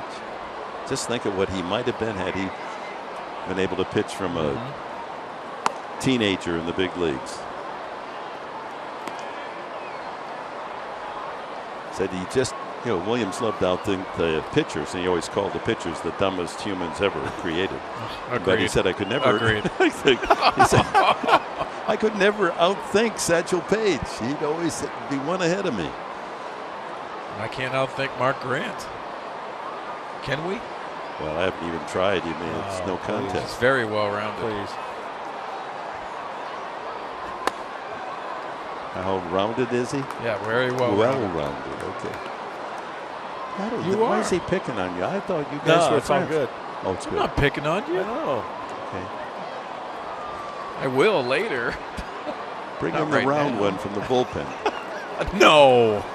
Well, everyone has a signal in the bullpen, right? You know what Mark Parent gave for me when he would run down to the bullpen? You know, if the phone wasn't working, he'd go like this. He'd go like this, and I go, what was that? He goes, blowfish. You look like a blowfish. Fair enough. That's not right. I shouldn't laugh at that. It's all good. I actually feel bad that I'm laughing about it. Yeah, you do. 2 balls and a strike to Pena.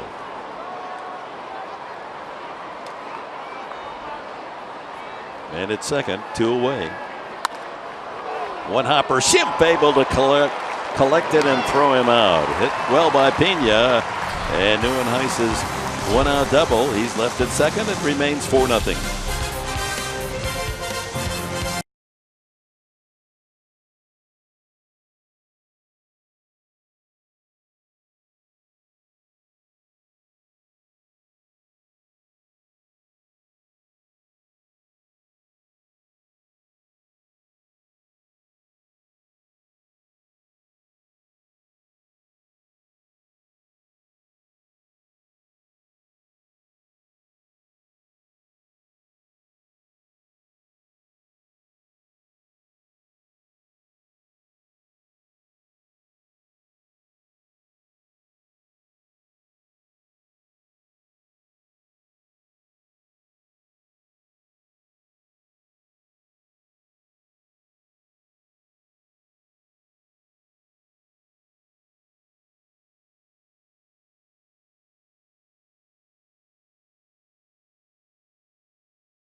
Books, and the Padres have a 4-0 lead in a pitching change brought to you by El Cajon Ford as Juan Mariñez in from the Milwaukee bullpen. Well, last time out was against the Diamondbacks for the right-hander and pitched 2 1/3 scoreless innings.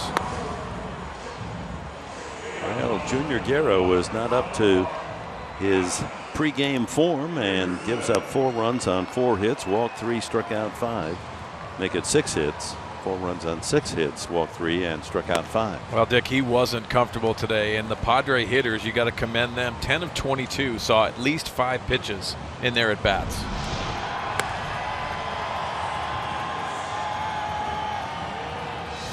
It'll be Dickerson, Blash, and Bethancourt against Juan Mariñez. Dickerson walked and scored in the first.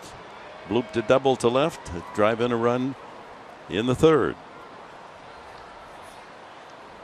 Flores takes over for Perez in right field. Double switch.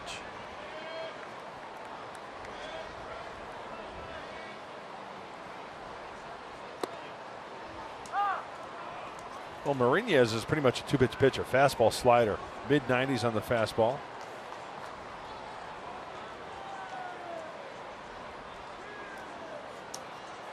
Sometimes he'll cut it. He'll run it away from the lefties. Yeah, you can see that. You can see that arm side sink to that 2-seamer. on those last 2 pitches.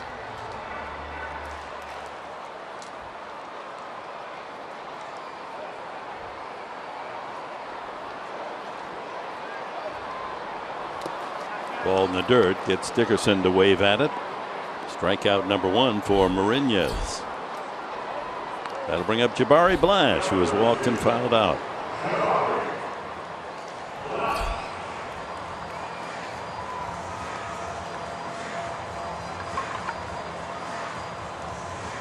So the ball yards that were ranked the top 3 in Major League Baseball in the U.S. by USA Today. Petco Park here for the Padres, and the Giants' home park, and Pittsburgh.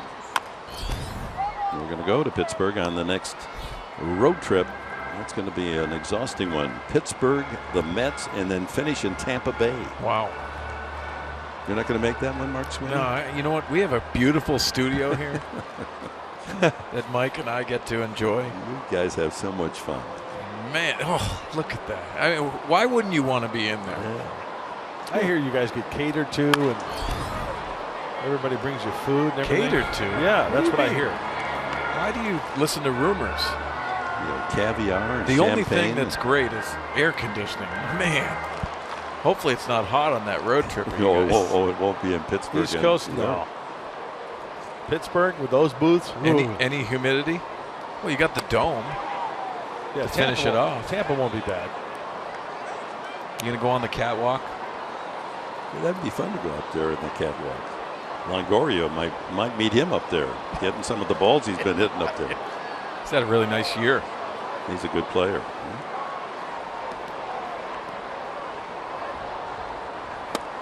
Swing and a miss, and down goes Blash. A couple of strikeouts for Mariñez, and here's Bethancourt. This copyrighted telecast is presented by the authority of the San Diego Padres and may not be reproduced or retransmitted in any form. The accounts and descriptions of this game may not be disseminated without the express written consent of Mark Sweeney and the San Diego Padres. Wow. That was delicious. Fast reader. There's a future big leaguer right there. Oh, anger. That's a nice swing. Bethancourt, 2 for 2, knocked in a couple of runs. A bases loaded single the first time. This is a 2-hopper to Villar, and a 1-2-3 inning for Mariñez. It's 4-0 Padre lead.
On Saturday night, the induction of Ken Caminiti, the San Diego Padres Hall of Fame. The ceremony is going to take place around 5 o'clock before the 5:40 start. Want to get here early for the baseball night in San Diego. The induction of Caminiti with the Padres 4 years, hit .295, 121 home runs in those 4 years, was the NL MVP in '96. And all you fans in attendance will receive a Caminiti 21 jersey. So a big night Saturday here at Petco Park. Absolutely loved Cammy. I miss him. He was a great teammate. I'm looking forward to this because this is a huge night for a Padre fan and what Caminetti meant to them. His family, his wife and family will be here, part of the ceremonies. He was a warrior, unbelievable competitor. I got a chance to be a teammate with Ken in Houston. And my gosh, talk about a guy giving it all every single day, every night. Big guy. He was very agile at third, too, wasn't he? Unbelievable at third base. And he liked throwing from the seat of his pants a lot of times. An unbelievable arm and accurate. This is Ramon Flores, who entered the game on the double switch. Opens the 6th inning. Then it'll be VR and Jeanette. Pitcher's spot is now number 7. Arcia out of the game on the moves made by Craig Counsell. Cheeseheads are with us. Always good to see him. Get ready for the Packer season. High fly ball, right center field. Blash is calling, and he makes the play. You know, there's one thing I don't understand about those cheeseheads. What? Well, if you look at it, it has the holes like Swiss, but it has the color of cheddar. Yeah, you're right. So shouldn't that be like a lighter creamer color with Swiss cheese color rather than cheddar? But I think if you took the holes out, the Swiss part of it, then you would know that it's, you know, it could be just a yellow triangle on your head. Yeah, you got to have, I mean, maybe a real Packer fan would know the difference, but, you know, people like us, we need a little extra. See, to me, that looks like a big piece of Velveeta. Yeah. There you go. A year's supply of Velveeta goes to Alpine for the plug from. Little grilled cheese sandwich. Oh, yeah. With some bacon. VR is flied out and grounded out.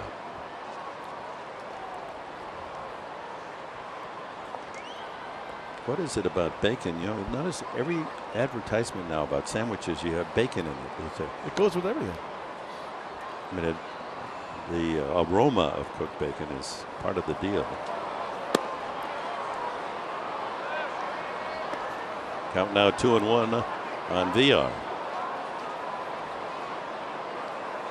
What is your favorite out of the kitchen? Your favorite aroma? Bacon. Line drive. Here comes Jankowski. He makes the catch.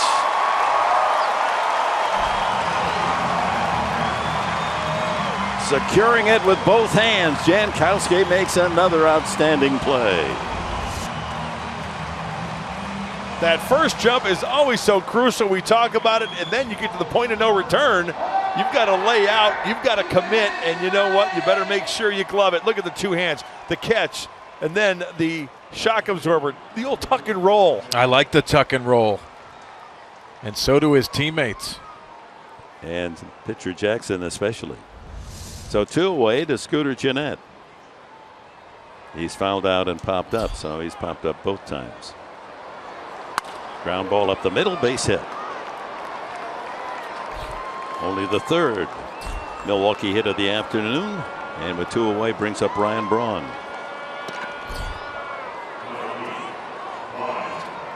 What's your favorite Mark Sweeney aroma from the kitchen? I love Italian food, so I'm going to say garlic. I like the smell of garlic. But how about fresh bread? Oh, yeah. Freshly baked bread, you know, and even coffee, you know, freshly brewed coffee in the morning. It'll waft. I mean, this morning, the bedroom to the kitchen is a good distance at our house, and I could smell that coffee already as I got out of bed. I do the coffee pods right now. Do you? Yeah. So you don't get quite the aroma that you get for. You don't get the aroma. Well, in the double wide out in Alpine, we get it all over the. Yeah. You know, because the kitchen's right there, right next to the linoleum floor of the. Right. Oh. So when Mary brews that first pot of coffee, the bedroom is right there. I mean, it's all together. It's all together. Yeah. Close knit family. Ron, an infield hit up the middle his last time. And then my neighbors are always knocking on the door. I smell coffee at the Grant double wide. Come join us. Why do they have to knock? We always leave the door open. Yeah, of course you do. You're welcoming. Do you have that little metal awning you put out over the front door? Yeah, it kind of goes back and forth. Yeah. Get the lawn chairs out. 0-2 to Braun.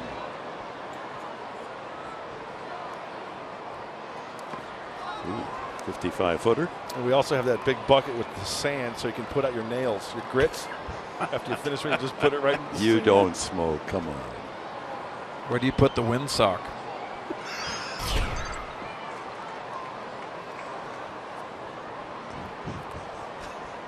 Do Please do not identify the announcers. Don't put me in with these two guys. Get me over there with Julie. 1-2 to Braun. Jammed him. Shortstop Rondon gets the out the short way, and that's it for the 6th inning. Padres come up in the bottom of the 6th, and Travis Jankowski's catch keeps it at 4-0 San Diego. Don't put the Colt.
Montgomery with the bases loaded 1st inning.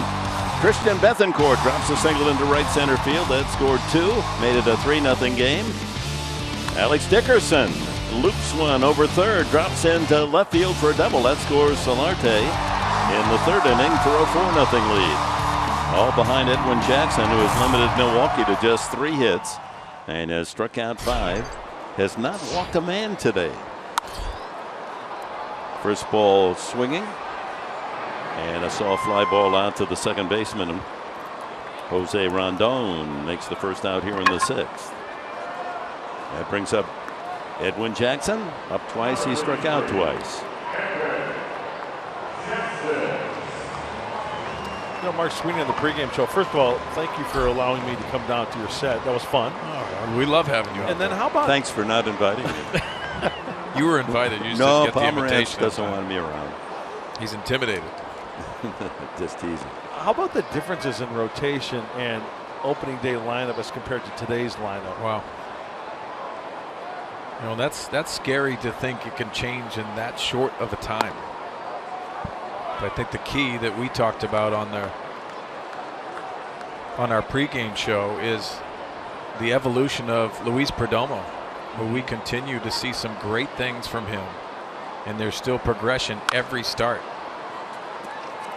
And also, if you think about it, the health of Tyson Ross. That's exactly what I was going to bring up. The fact that, you know, next year Tyson, you know, it's a lost year for Tyson.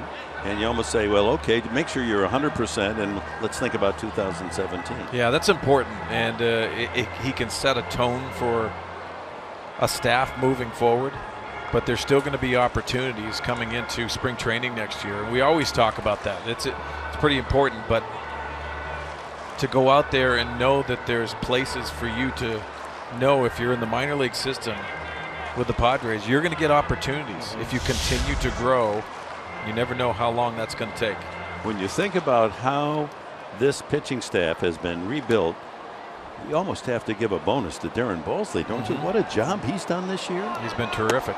I mean, he's taken arms that weren't wanted elsewhere, and Padres have brought them into our camp, and with the tutelage and mentoring and coaching of Balsley.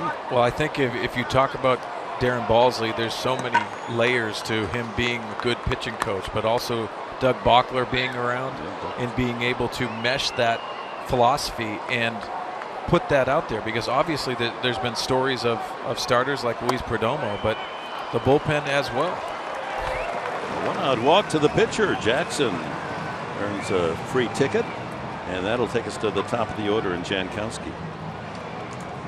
No, you see that in spring training, and I think part of the delight of going down to Peoria even before the games begin is just to watch Balsley, Proctor working with the pitchers every day, and the coaching is so subtle, not over coaching. Now he believes in his guys, and they start believing it, which is really important to take that out on the field and transfer all of that knowledge into your particular game. And I think he does a fabulous job. It's not mechanics all the time. It's the process. It's the scouting reports and what he puts into it. I just think it's a great dynamic, and I know Doug Bockler has meshed very well with him. Yeah, they're both on the same page, big time. But you should see the scouting reports that Darren provides these pitchers before each start. Runner goes, and no throw. When Jackson catches the Brewers off guard, steals second. No one expecting this. Well, Carter behind him and just letting him go. I like that from Edwin Jackson. Doesn't even need to slide. He's too athletic not to run in that situation. Obviously, with a 4-0 lead, you never know if that's enough or not moving forward, and you got to take that extra base.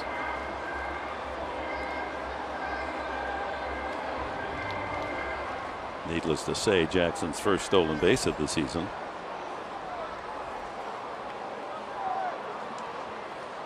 So Jankowski, a chance to add to the 4-0 Padre lead. Drags it, foul.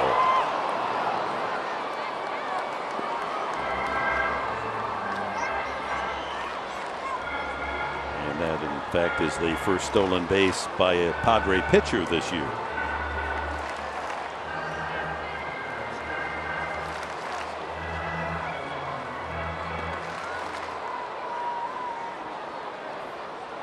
And in case you're wondering, the first in his long career, Edwin Jackson stolen base.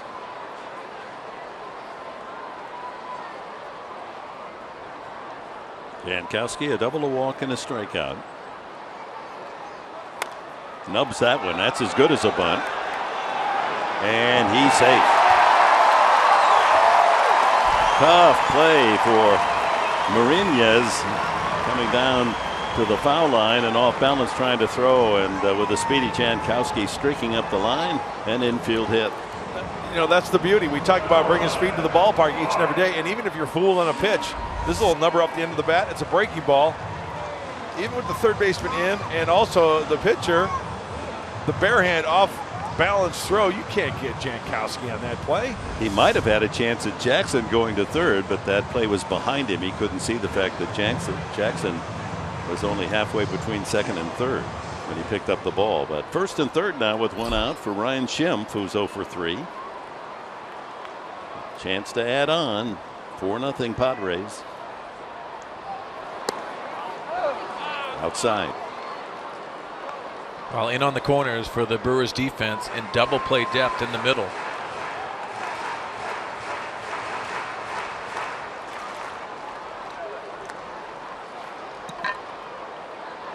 And with 1 out, Marinez wisely keeping an eye on Jankowski. 22nd steal today. I say send him. Put him in motion.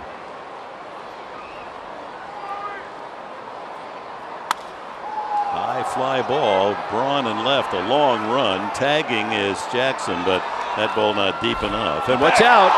Oh, they almost got Jackson as Braun threw into Perez playing third now, and had he caught it cleanly, he might have gotten him. Pretty smart play by Ryan Braun, the veteran left fielder. When he catches this ball, he throws it in, enabling Perez to run after that throw in. If he catches that cleanly, I think Jackson's out. Yeah. We'll see a lot of that right around the second base area, from throws coming in from right field to third base. And I hold my breath every time a pitcher like that situation or kind of went back in a different way. It's a good way to maybe get hurt. Not the case there for Jackson. Myers, an infield hit, and has grounded to shortstop the last 2 times. Inside, ball 1. First and third, 2 outs here in the 6th.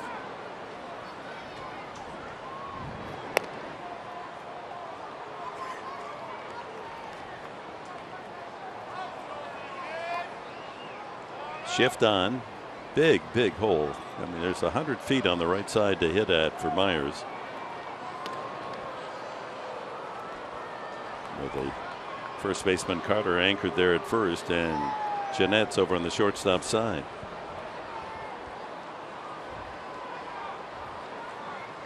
It's a gift RBI if you just go the opposite field.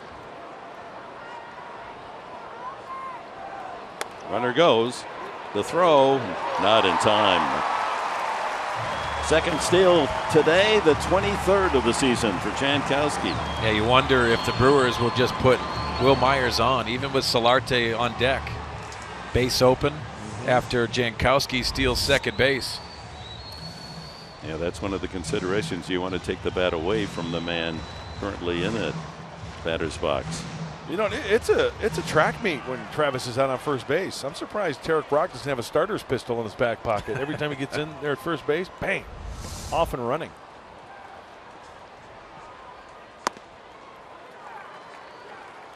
And whether or not Myers will even get a pitch to hit, 3-0 now.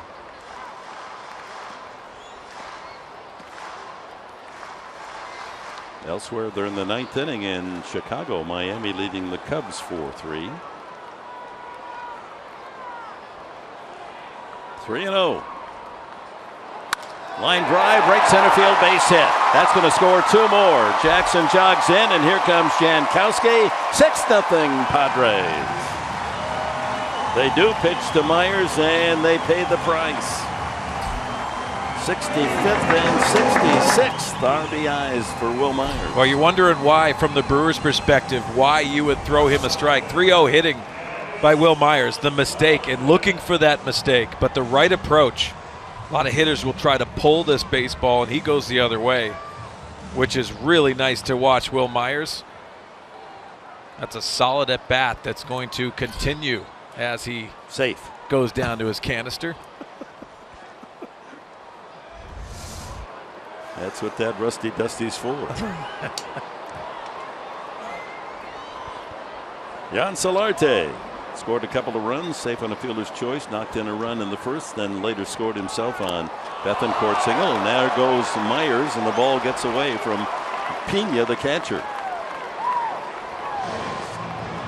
Will they get a stolen base or a wild pitch? I think Myers was off and running. Yeah, he was. I think he's going to get credited with an SB, stolen base. Yeah, he's now setting his sights on a 30-30 year. He's already joined the 2020 club. He's off and running. That's number 21 then for Myers.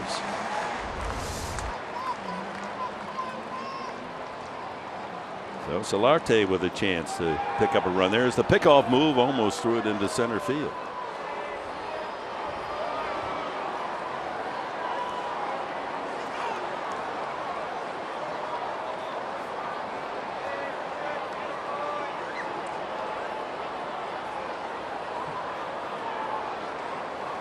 That's the 4th stolen base by the Padres in today's game. They're second in the major leagues in steals, 96 on the season, 12 behind Milwaukee, the leader.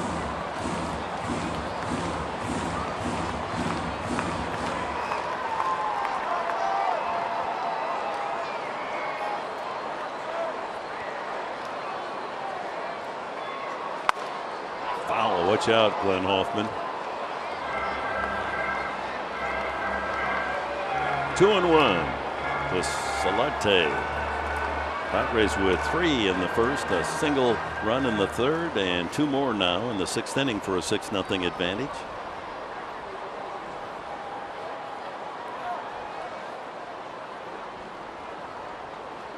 Six runs, 8 hits for San Diego. No runs, 3 hits for the Brewers. Over but low.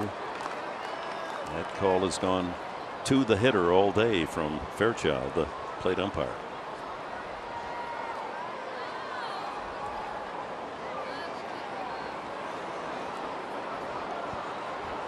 So 2 stolen bases, Jankowski, Myers with 1, and the pitcher Jackson with 1. 3-2 to Solarte.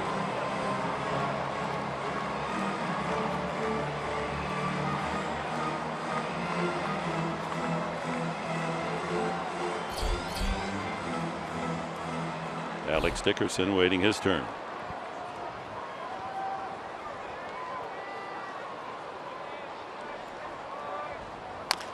Pulled foul. Off day tomorrow. What are you going to do, Mark Sweeney? Off day. I'm going to hit the links because I'm a bad golfer. But I'm going to go out and try to hit a couple good shots. How about you, Mud? Just going to hang. I'm going to Del Mar tomorrow. Haven't gone to You Del are? Mar yet. That's going to be my initial. I got, don't tell anyone. I'm going to get in there and hit that double, get out of there before they know I'm around. Can you tell me your favorites? Favorite horses? I can't give the information. Why not? Well, you'll bring the price down. Oh, my bad. There's a winner in every race. That's right. High fly ball, right field. That's hit well. Back, and Solarte will touch them all.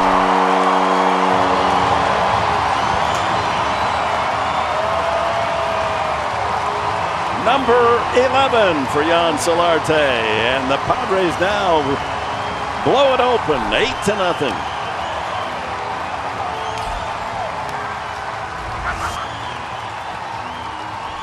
All right, full count. Belt buckle high. Lean on me. Will Myers in applaud as he jogs in with another run. Myers has scored a run, knocked in 2 in the inning, and stole a base. Alex Dickerson walked and scored. Bloop double, knocked in a run, and struck out the last time. Tell you, that deserves a cuidado. Piece of mahalo. Quadrangular. Yeah.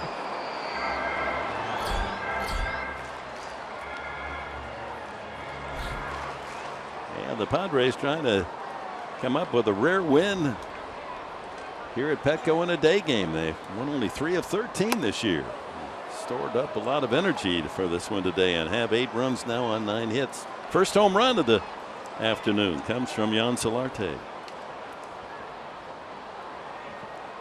In the 2 years he's been with the Padres, Solarte has just opened up so many eyes. When he first was acquired from the Yankees for Chase Headley, a lot of folks said, well, he's a switch hitter. That's a plus, and doesn't have a lot of speed. And does he have any power? And he's answered very nicely to a lot of questions. There's Dickerson driving that one in the left field corner, but foul.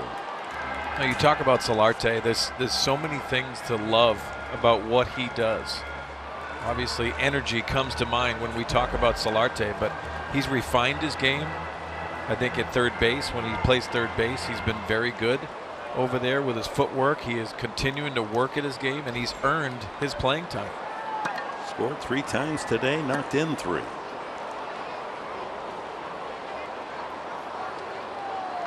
Two and two to Dickerson. High pop up, middle of the diamond.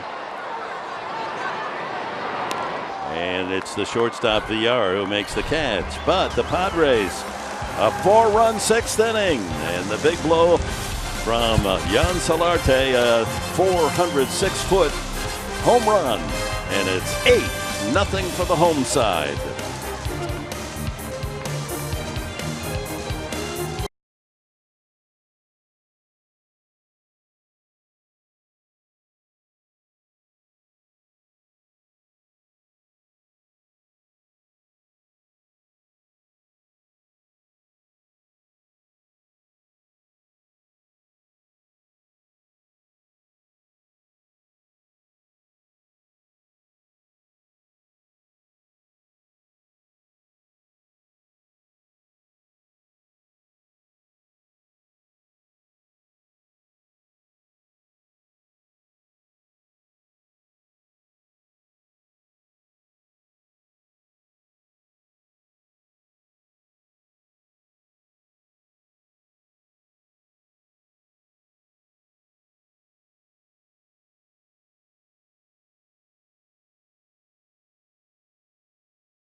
Coverage of baseball brought to you by T-Mobile as we look ahead to the weekend series with Philadelphia starting Friday night. Jeremy Hellickson will be on the mound. Last 7 starts, working well, 4-1. Cesar Hernandez, an all-star after the break, 351 average. He's a good-looking young player. And Odubel Herrera, really like him, 378 against the Padres in their meetings the last couple of years. Good young team, the Fightins. And a lot of people were kind of scratching their head a little bit how Jeremy Hellickson wasn't dealt. I mean, a starter, everybody needs an arm, right? As far as in the rotation, he still remains with the Phils. Adam Rosales takes over from Dickerson in left field. Hernan Perez, then Carter and Neuenhuis, and Perez lifts it into shallow right center. And Schimpf calls off Blash, 1 away. Perez over 3 today. Carter has grounded out and struck out.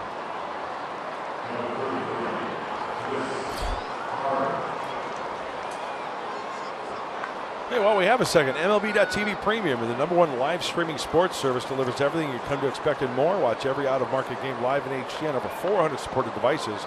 Includes a free subscription to At-Bat Premium, the #1 app for live baseball. Blackout and other restrictions apply. Visit MLB.TV for details.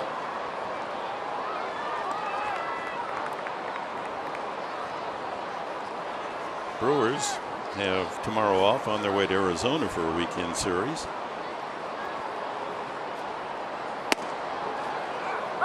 Jackson still has the velocity, 92 on that strike.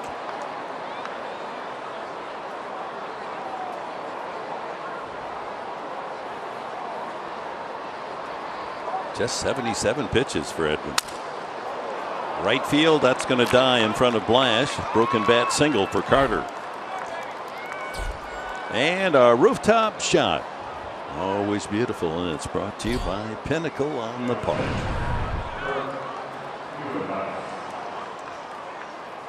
A 1-out single for Carter is the 4th hit for the Brewers. And brings up Kirk Neuenhuis. Struck out and doubled to right.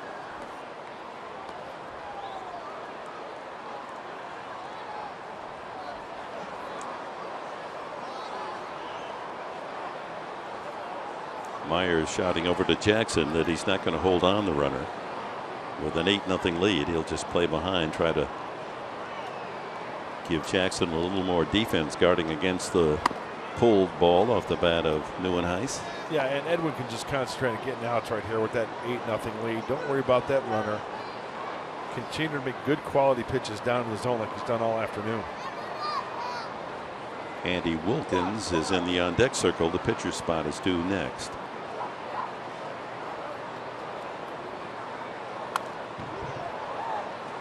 You know, this is part of the game, Professor, as the 80th toss for Edwin Jackson. You start smelling that CG, that complete game. Yeah, wouldn't that be something? Throw up another bagel here. Padres have not delivered a complete game effort all season long.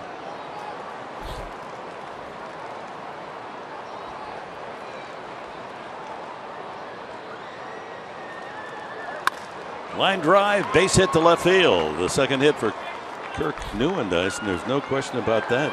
Neuenhuis nailed that one between Solarte and Rondon. 2 on with 1 out for the pinch hitter Andy Wilkins. What can you expect from the Chargers this season? Well, find out behind the bolt with Nick Hardwick, August 10th on Fox Sports San Diego. Yeah, the former star center of the Chargers, graduate of Purdue University, does a terrific job. He sure does. He's a natural, as he was in the offensive line behind the microphone. And what a great story Nick Hardwick was, right? He was a wrestler at Purdue, correct? And then he walked on the football team? Yeah, he wasn't a highly regarded. Yeah. Those wrestlers with their solid foundation and leverage, you know, they make good offensive linemen. He's a good egg. Wilkins with 2 on, 1 out, and the Padres in front 8-0.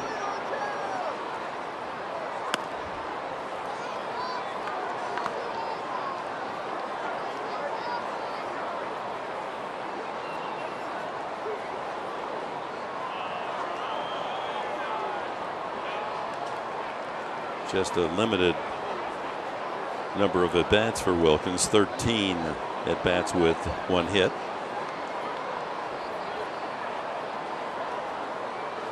Built for power. 2-0. That's a good visit by Bethancourt. Jackson may be tiring here as he works the 7th inning. It's part of the game where you just kind of keep an eye on the velocity. It seems to be right there still. And the sharpness of the breaking ball, is he keeping it down in the zone? Is he hanging it? Just concentrate on one good pitch here to roll a grounder and get out of this inning. Wilkins was claimed off waivers by Milwaukee from Texas in the offseason. Came up with the White Sox 2 years ago for a handful of at-bats. That's about it as a major leaguer. High in the air. Wait till this one comes down. 2003, 2004, 2005, 2006. That was up there. A cloud piercer caught by Rondon for the 2nd out. How about our San Diego fans of the game? 24,124 fans here this afternoon. It's a great day at the Yard, isn't it? Yes, special to have a day game. Midweek day game.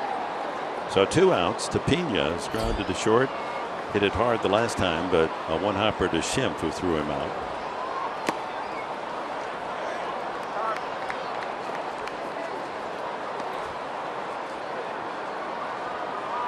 Just joining us, the Padres jumped on starter Junior Guerra in the 1st inning for 3 runs, another in the 3rd, and Jan Solarte's 2-run homer capped off a 4-run 6th inning for an 8-0 lead. Edwin Jackson allowing just 5 hits and shutout ball here through the 7th. 2 outs here in the 7th. 2-0. 2 Brewers aboard, Carter and Neuenhuis with singles.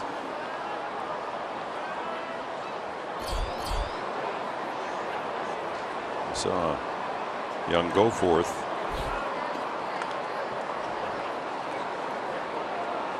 And Monday night, David go forth.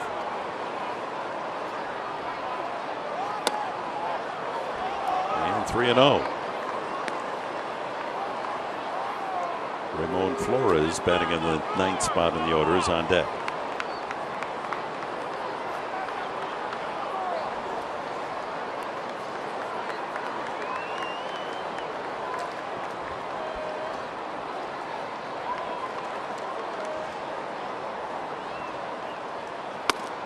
Taking all the way, just did get a bite of the inside corner. 3-1. Well, how well is Edwin Jackson throwing this afternoon? We are witnessing the first 3-ball count for the right-hander.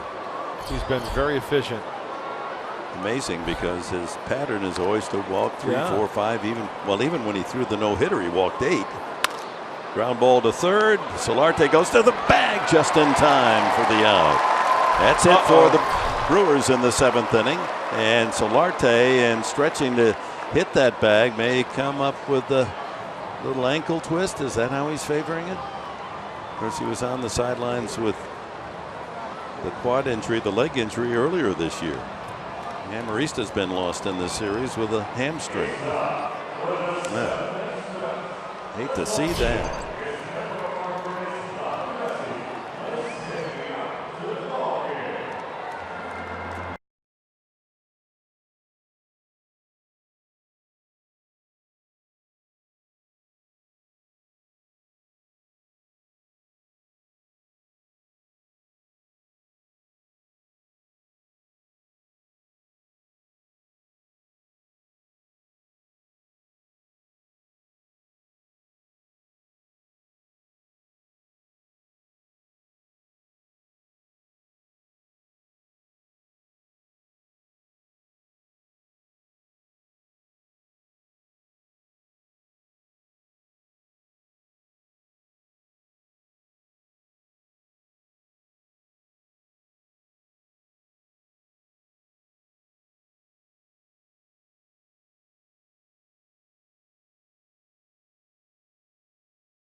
field.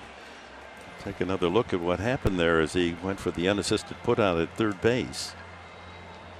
Coming over from second was big Chris Carter.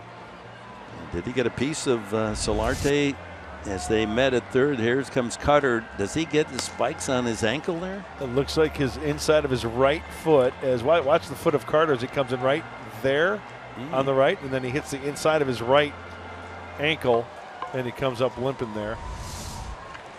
Well, that would be better than a hamstring pull, that's for certain.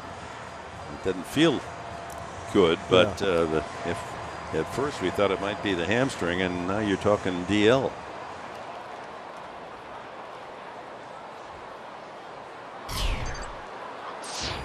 Jabari Blash leads it off in the last of the 7th inning for the Padres. Hits it deep to right field.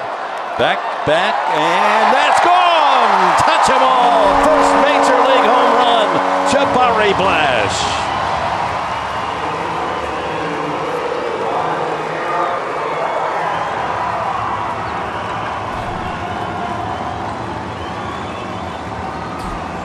Well, that's got to feel good for the big man from the Virgin Islands. His first big league home run.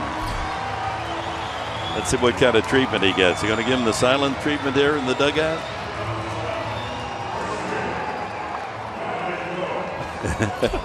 The coaches are giving him some high five. It's kind of that so what attitude, and then they'll all as one. That's wonderful.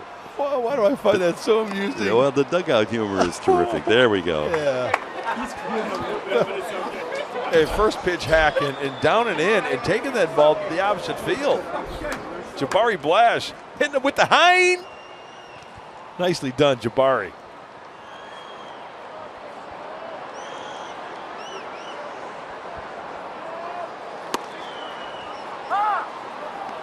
That's David Goforth rudely greeted as his first pitch is taken out the opposite field. Middle of the plate and down. Looks like they're trying to retrieve that baseball.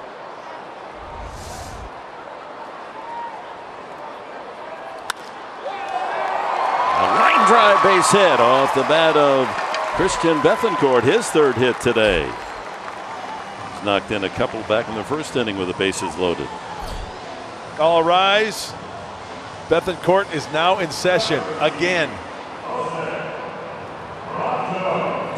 So the negotiation for that baseball, and I'm certain that these young kids out there are going to be happy to receive more than just the baseball. It means a lot to Blash, and hey, give him a dozen baseballs. Sure. Take him back to the neighborhood. I think that kid wants to call his agent first. Here's Rondon.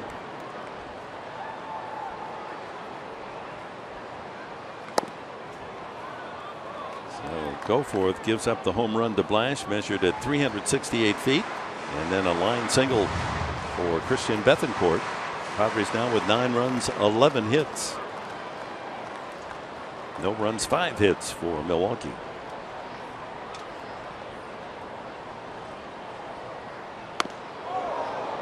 Two and 0.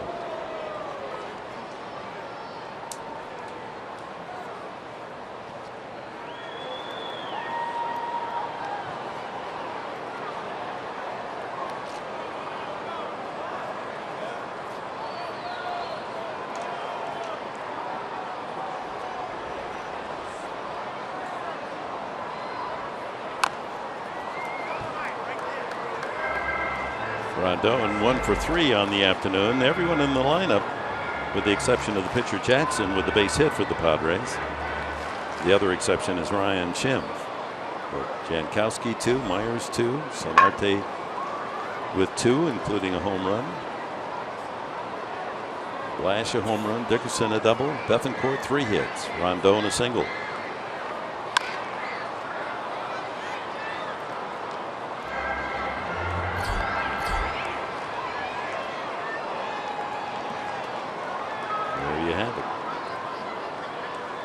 Pretty good looking box score there, Professor. Yeah,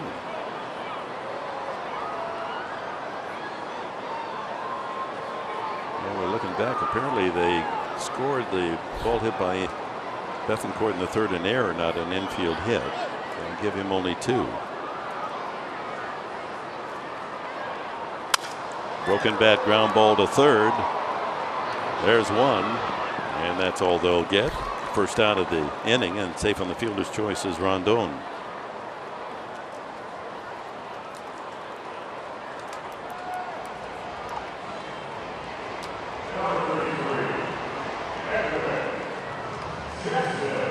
I thought that ball that Bethancourt hit in the third inning was hit pretty darn hard. It kind of handcuffed him a little bit. Therefore, thought maybe it could be a hit, but not the case, I guess. Huh? Yeah, a late scoring change, because we had it in our book as an infield hit. They were charged to then the third baseman, VR.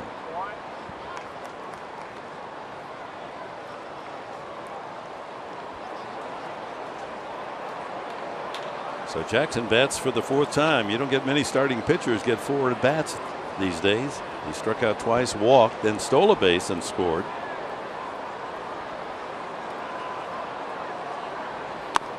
Went around 1-1.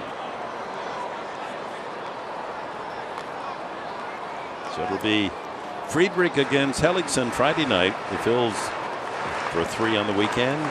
Paul Clemens and Jared Eichhoff Saturday. Jared Cozart will get a second start as a Padre. On Sunday afternoon, U.S. Navy Military Day on Sunday against former Padre Zach Eflin for Philadelphia.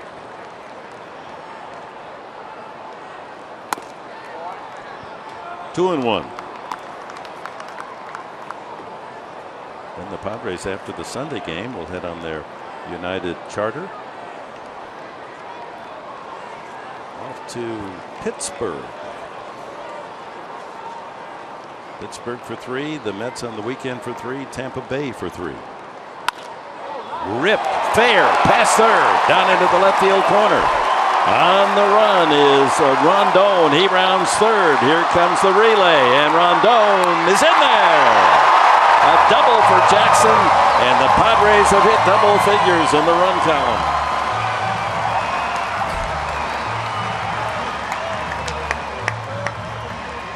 Jackson's second RBI of the season.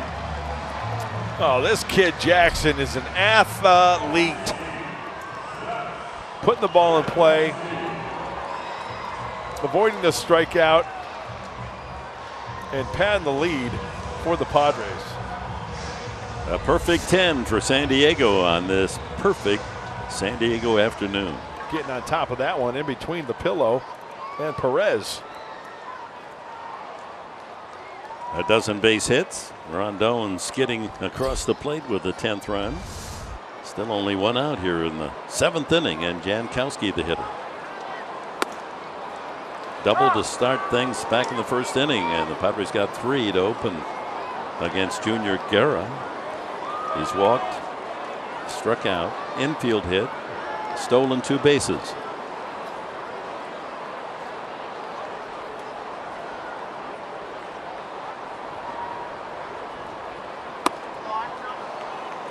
One and 1. 10 runs, 12 hits, no errors for San Diego. No runs, 5 hits, a couple of miscues for Milwaukee.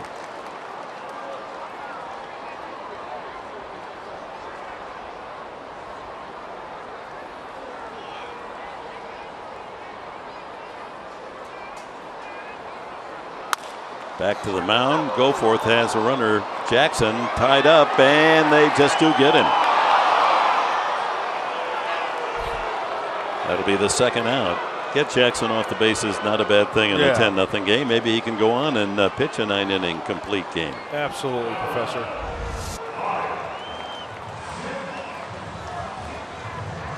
Pretty close. Even if he might have been safe, I don't think Andy Green would have challenged that. Absolutely. Get back in the dugout, like you said, and take a blow. And he might have been safe. Yeah. There are not many good outs, but that is one. You're right. So Ryan Schimpf wants to join the party. The only Padre in the lineup without a hit. Struck out popped up, a long out to right, and fly to left.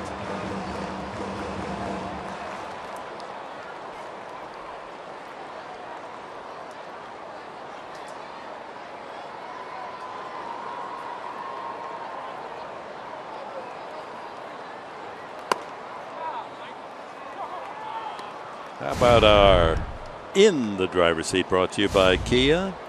For the series, Travis Jankowski's done a lot of damage. 7 for 12 for the leadoff hitter, who run 4 runs, walked 3 times, pilfered 5.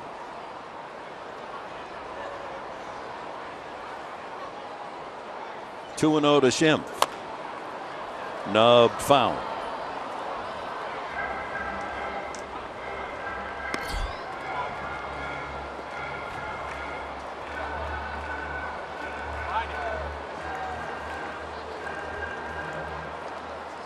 Yeah, at the start of this game, there were a couple of statistics working against the Padres, but you see that 10-0 score. It overcomes some disappointments. Day games being one, 3 and 10 at Petco, and the last game of a series being the other.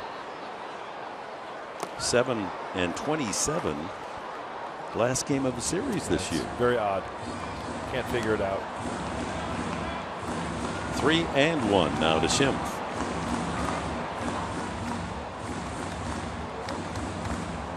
The big lead, but good pitching by Jackson, saving the bullpen. Then an off day tomorrow. Everyone will be well rested for the weekend.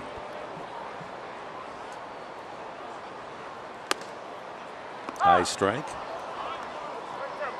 Full count.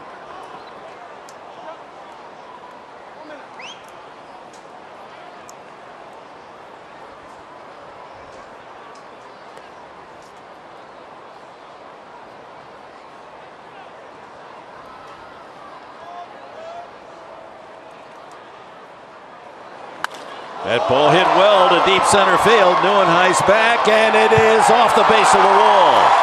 Running all the way, Jankowski, he'll score on a double for Schimpf. So everyone enjoys the hitting party today. Schimpf with a long double and an RBI. You know, that ball off the bat really didn't sound like it was hit all that well, kind of off the end a little bit. But I'll tell you what, Ryan Schimpf give this one heck of a ride off the center field wall. Jankowski scoring for the 3rd time all the way from first base. He was running on the pitch, a 3-2 pitch. So that'll make that box score look very even for the Padres. There it is, everybody with a knock. That's pretty. Will Myers knocked in 2 with a single the last time.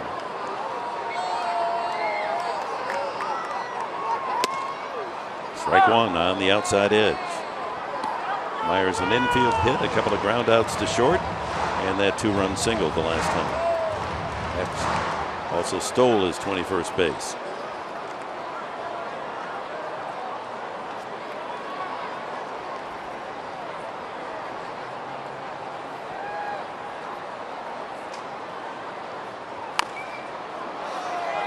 Two strikes now to Myers.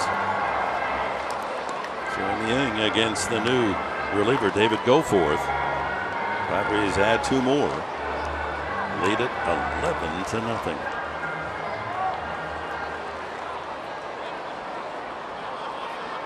Three more with the Jankowski score.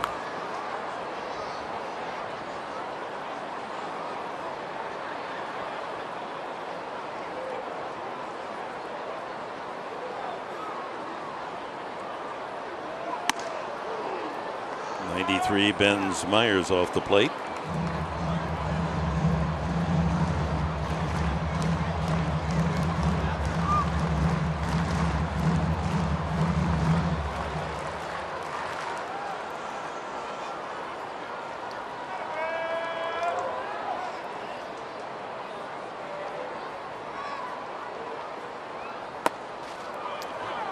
Can't remember the last time the Padres had a laugher like this. It's nice every once in a while, isn't it? I think it's therapeutic. Although you'd kind of like to save about 5 of these runs for the weekend, wouldn't you? Spread them around. Hey, remember, Dick, going to Philly early in the season was our first road trip, right? They were tough. They look pretty good. We've got a good young team. Did the Padres, I think, weren't they swept by the Phils in that series? I think so. And that pitch is in there for a strike, and the inning comes to an end as Myers caught looking. But the Padres 3 more, and significantly, Jabari Blash with his first Major League home run, an opposite field drive, 11-0.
Minor league home runs, he goes deep into bigs. Mike, we saw this in spring training. His first home run in spring was to the opposite field. Obviously, power to all fields. The shutout treatment, which I love in the dugout, and also to add that, they waited until he went out to right field by himself, which I think is really important. As a rookie, you've got to go through those. Yeah, you got to fit in, right? So the 27-year-old with his first big league home run. It's an 11-0 ball game right now. Padres over the Brewers. Well, Mark and I see on Padres Live, the post-game show brought to you by Cox Communications. We'll break down all this great offense we got a chance to see today. You see Jabari. Congratulations to him. Also take you around the league, show you what's going on. You'll hear from Andy Green, and we'll Phillies series. Take it, Mark. All right, thank you, Michael. Ramon Flores leads off the 8th inning against Edwin Jackson. Then VR and Jeanette for the Brewers. And the count goes 2-0. Well, the biggest shutout for the Padres this year was a 6-0 whitewash of the Dodgers back on July 7th. That was Drew Pomeranz, a 2-hitter through 7 innings. 11-0 today behind Edwin Jackson. 2-1.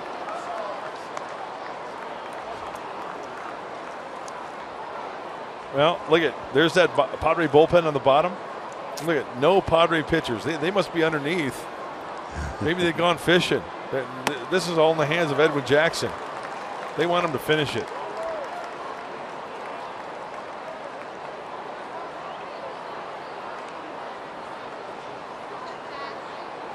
Two and two to Flores, who entered the game in a double switch flight out, is only at bat. Rips that one. Glove by Myers. Back to Jackson. Outstanding defense from Will Myers. Takes a base hit away from Flores. The big fella. Will Myers going to his right. Plenty of time. Hit sharply. And then you feed him like the receiver there. Nice move by Edwin Jackson. Quite an athlete in his own right. Yeah, we've seen a bit of everything from the Padres. One of their best games of the year, yeah. Offensively, defensively, and the pitching by Jackson. VR robbed of a hit by Jankowski, a diving catch in center field the last time.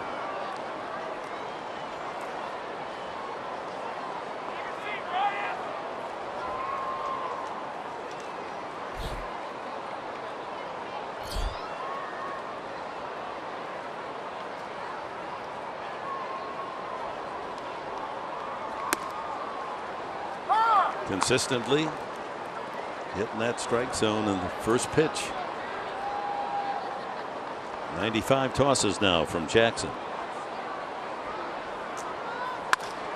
Line to left, a long run for Rosales. Can't get there, and it skips up into the crowd. Ground rule double for Villar. That one slicing away from Rosales, not a familiar position for Adam out there in left field. Gave it a good go, but lands in the crowd for a double. 1 out. Brings up Jeanette.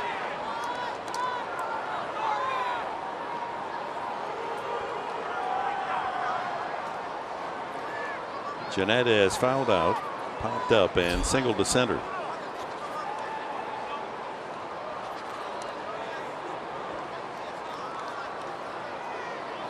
So the shutout bid on the line here in the 8th inning.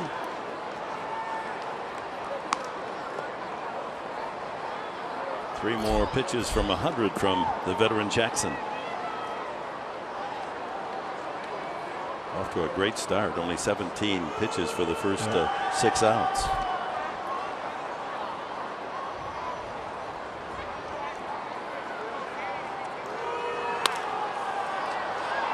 Souvenir corner gets another.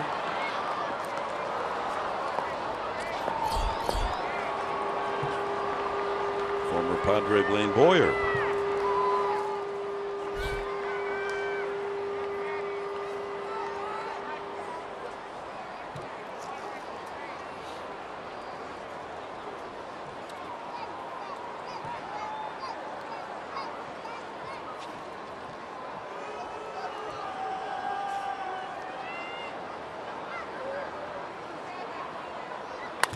And there's a base hit to center, and that'll take the shutout with it. Around third comes Villar to score.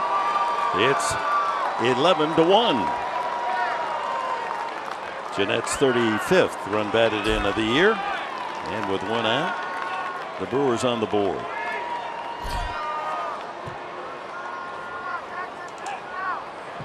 Ryan Braun will be the hitter. Well, now we got some action in that Padre bullpen. Buddy Bauman, the left-hander. Bauman came into the game last night, pitched to one hitter, and able to retire Neuenhuis with the bases loaded. A long day's effort for Edwin Jackson, not only on the mound but on the bases. Ron fouls that away. And a reminder that our game here in this beautiful afternoon presented in brilliant HD by Sony.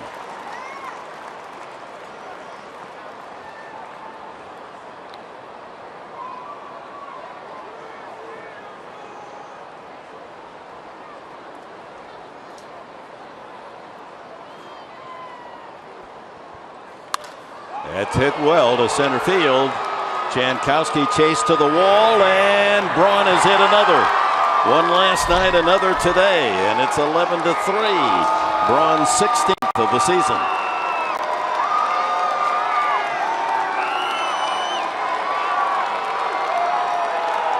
So the Brewers trailing 11-0 have posted a 3 on the board here in the top of the 8th inning. Well, the pitch is starting to get up in the zone from Edwin Jackson, as that was number 101 out of the hand of a veteran righty. And here it is. Look at it, right down the middle. And Ryan Braun's going to do damage on that. Yeah, he squared that one up and solidly to straightaway center. Brings up Hernan Perez, 0 for 3. Well, good to see that Solarte, after that injury that looked more serious than it was, obviously, is back at third base. So maybe it was just a spike.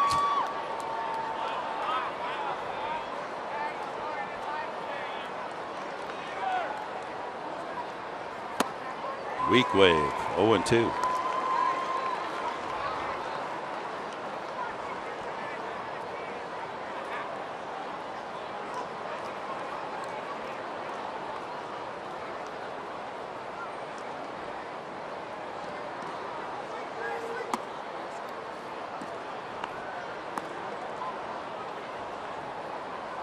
They measure Braun's home run at 409 feet.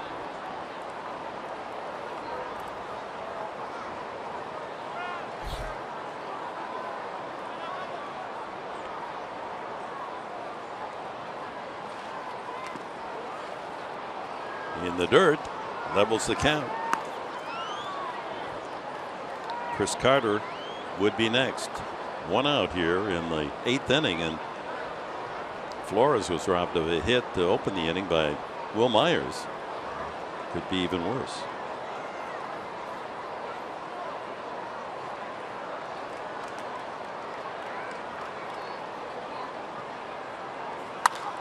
That ball shoots to left, but it's going to carry to Rosales. That one hit on the button by Perez, but hit so hard all the way to the left fielder for the second out. So the 2 outs had been well hit, along with a double VR, single Jeanette, and the 2-run homer by Braun. Well, we know that Edwin Jackson's a horse, and we know about that no-hitter he threw. 149 pitch effort back in the day with the Diamondbacks against the Rays, and he's at pitch number 106 right now. So Andy Green hoping one more out, call it a day's work, a solid 8 innings for the right-hander. Yeah, prideful effort. Yeah. Carter grounded to third, struck out swinging, and dropped a single into shallow right field the last time.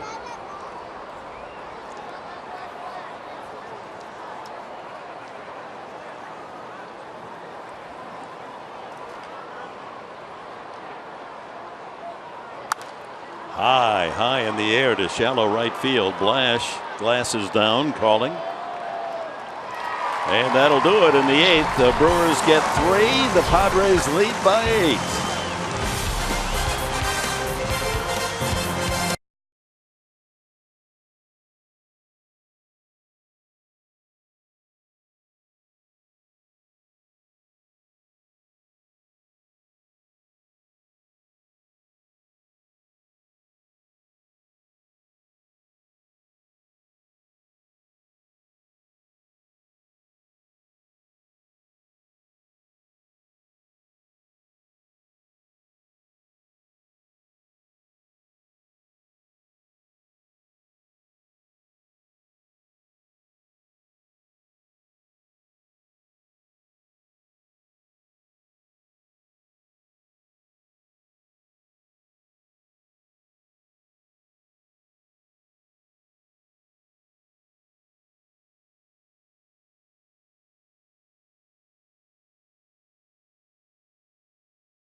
Baseball brought to you by Petco, your complete pet store, and by your San Diego County Lexus dealers. Bottom of the 8th inning, and Blaine Boyer, 4th pitcher used by Craig Counsell, comes in to work against Solarte, Rosales, and Blash of the Padres. Solarte, big afternoon with 3 runs scored and 3 runs driven in. 11th home run of the season for Jan. Well, Blaine Boyer's been around the block, the former Padre. He's a guy who can chew up innings, and you always need pitchers in this situation to take 1 inning or 2. In this case, with the big lead, looks like Boyer's going to just get 1 inning of work, hopefully, as the youngsters.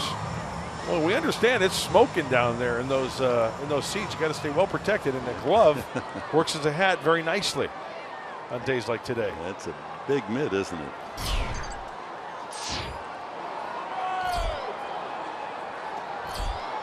Solarte knocked in a run with a fielder's choice ground out and later scored himself in the 3-run first inning. Doubled to right field and scored in the third. Struck out and then hit the 2-run homer the last time up. And our Carl's Jr. star of the game is Yangervis Solarte, capping a score fest today with that 2-run homer to deep right field.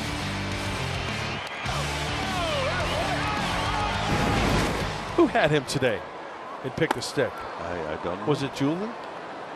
We could find that out. That's going to be a good pick, though. Yeah, it is. 1, 2, 3, 4, 5. It's a 12-point game from Solarte. Nice.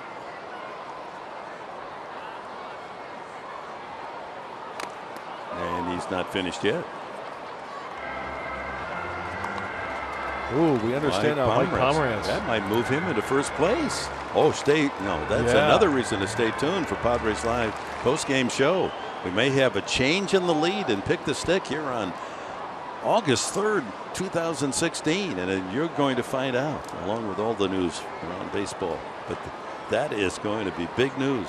Can Pomeranz jump into first place? I don't think he's ever been in first place. Oh, this is exciting.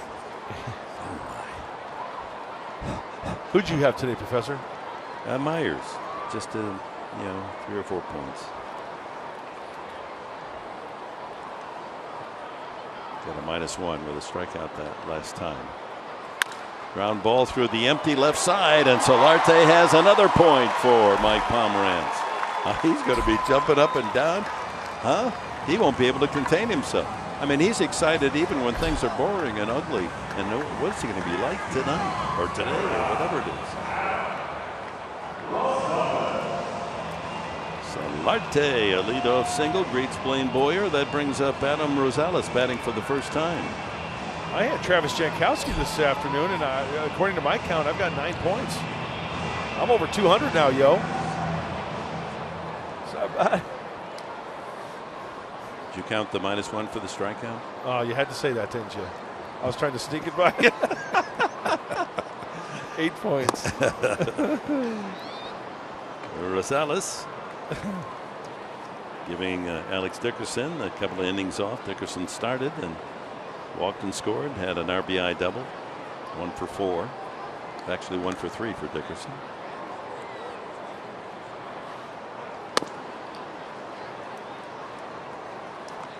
Rosales up there, and Laura Michaels and all the kids at Alfiera Oaks Elementary School in Carlsbad rooting for him. Their new hero.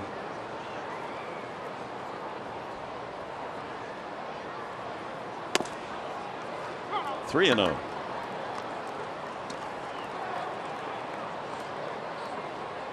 Former roommate of Andy Green. Interesting circles and cycles that this game takes a man.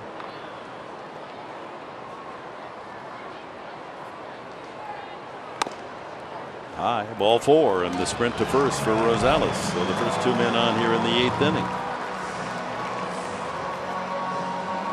That'll bring up Jabari Blas. Home run the last time.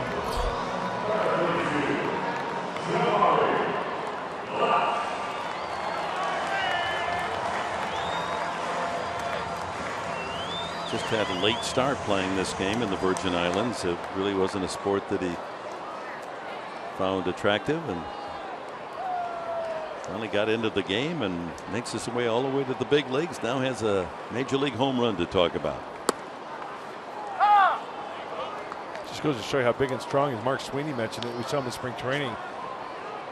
The opposite field home runs. And that one got out in a hurry. Hit 4 homers in the spring to catch the eye of the Padres and make the 25-man roster that opened the season.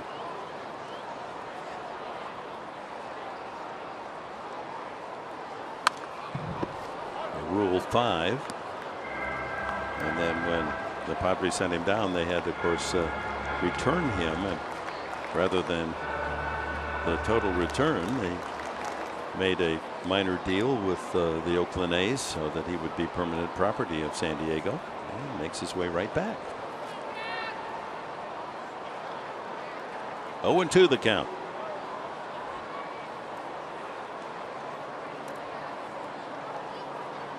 Oh!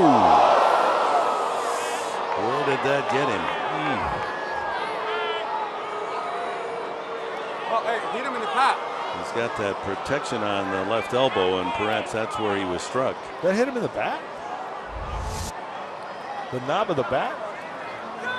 No, that hit the elbow.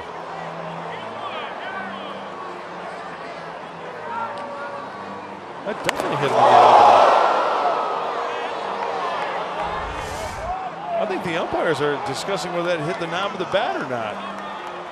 Well, they're pointing to first base, hit by pitch. So the bases are loaded, and fortunately, not any injury associated with that fastball riding in on Blash.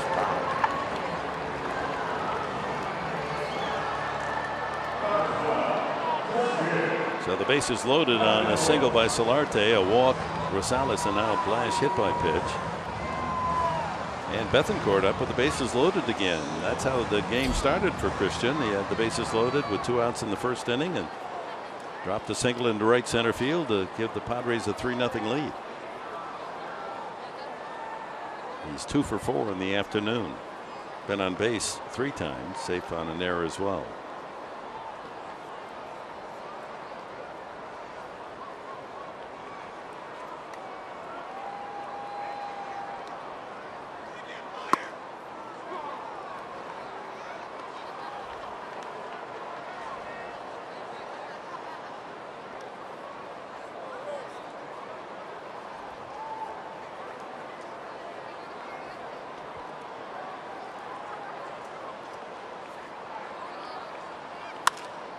Ground ball to short. There's one. Back to first. A double play. Run scores. Solarte comes home to make it 12-3. No RBI for Bethancourt.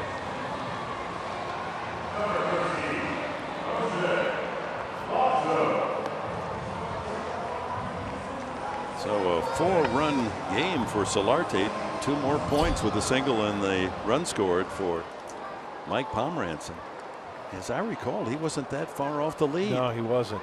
Mark Sweeney's got to really be perspiring. They got to sit next to each other now. You know how Sweeney gets.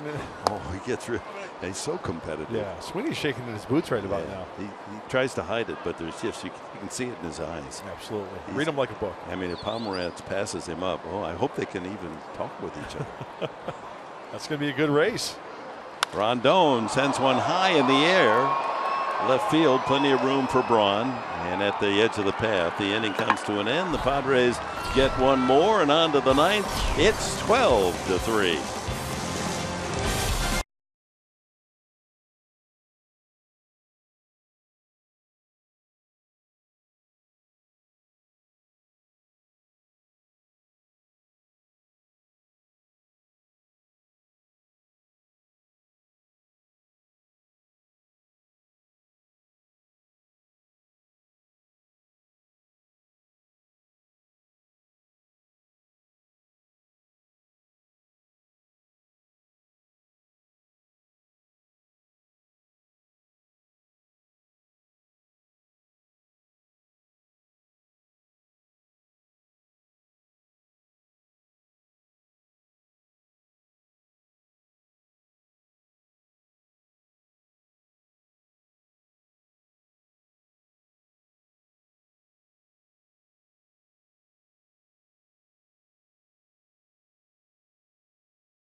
Quite a day for the Padre hitters, supporting Edwin Jackson's 8 innings of work as the Padres rolled out 12 runs on 14 hits.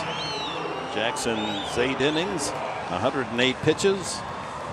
Finally gave up some runs in the last inning, 3, and Buddy Baumann tried to close the door on an important Padre win to take the series. His 4th appearance. Well, let's make it a quick one, Buddy Baumann, and send everybody home happy. 4th game for the left-hander, used sparingly here and there, maybe for one hitter. A chance for a nice clean 9th here. Neuenhuis has a double and a single in 3 at-bats. Slings in a strike at 85. A couple of fans in the spirit of way back Wednesday with the Padre pinstripe uniforms. 0-2.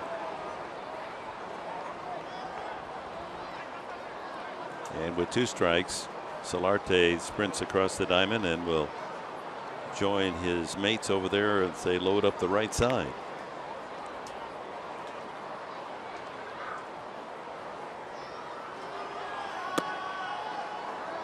Doesn't get the call. 1-2. Consistent all day. Fairchild on the low pitches.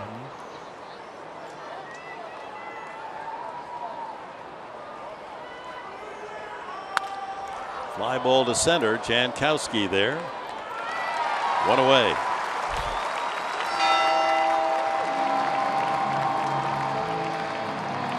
Dick, you mentioned it earlier, the great outing by Edwin Jackson, but the one thing that really sticks out is the no walks in 8 innings. Yes, isn't that something? Keon Broxton will be the pinch hitter. I wonder, of course, the record of Jackson goes back to so many teams. You have to have an encyclopedia to check every game, but I would guess it's been a while since he's gone 8 innings without walking a man. That'd be a good question to ask him. Maybe he'll be accommodating for us after the game with Julie Alexandria. Give us that information.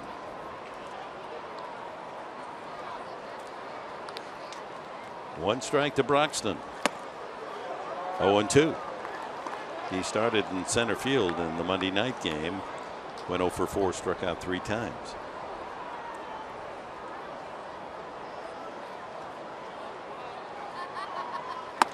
Got him. 3-pitch strikeout, and the Brewers down to their final out. Edwin Jackson, boy, you talk about punching in and giving your boss a good day's work, not only on the mound but on the bases. Allowed 3 runs on 8 hits, no walks, and 5 strikeouts. Well, he had the breaking ball working, the little slider, the fastball working down in the zone consistently. And started to get the ball up a little bit there in the 8th. That's when they got 3 runs, the Brewers. But all told, a great day in the big leagues for the veteran right-hander Edwin Jackson. And out away from picking up his 2nd victory as a Padre. Manny Pena, the catcher, 1 strike on him.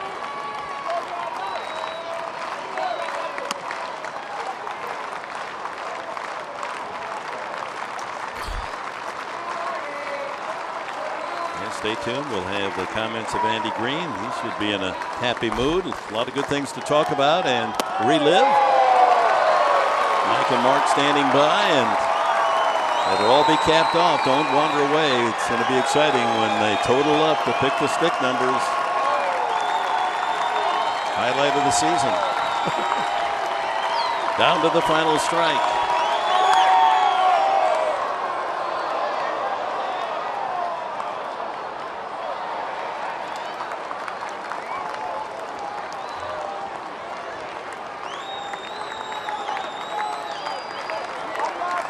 Buddy Baumann trying to complete the deal.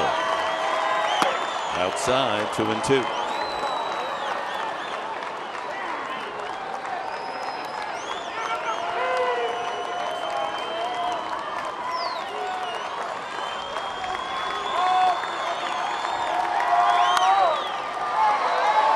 That's going to make it into the crowd by the Padre dugout, off the roof of the dugout.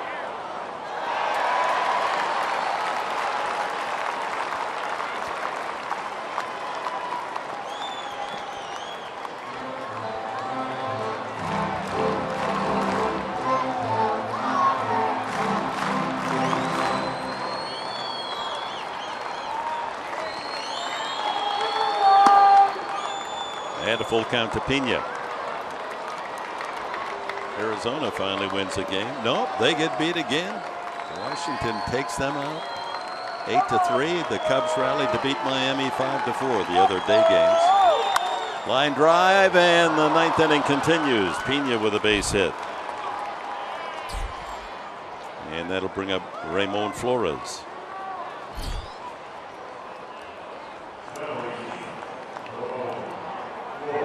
Boy, Arizona has just given up runs and more runs lately, huh?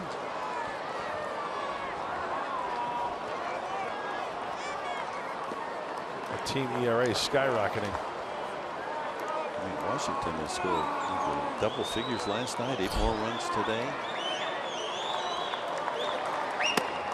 Strike one to Flores. Arizona going in today with team ERA of 5.04, 14th in the National League behind Cincinnati. 1-1.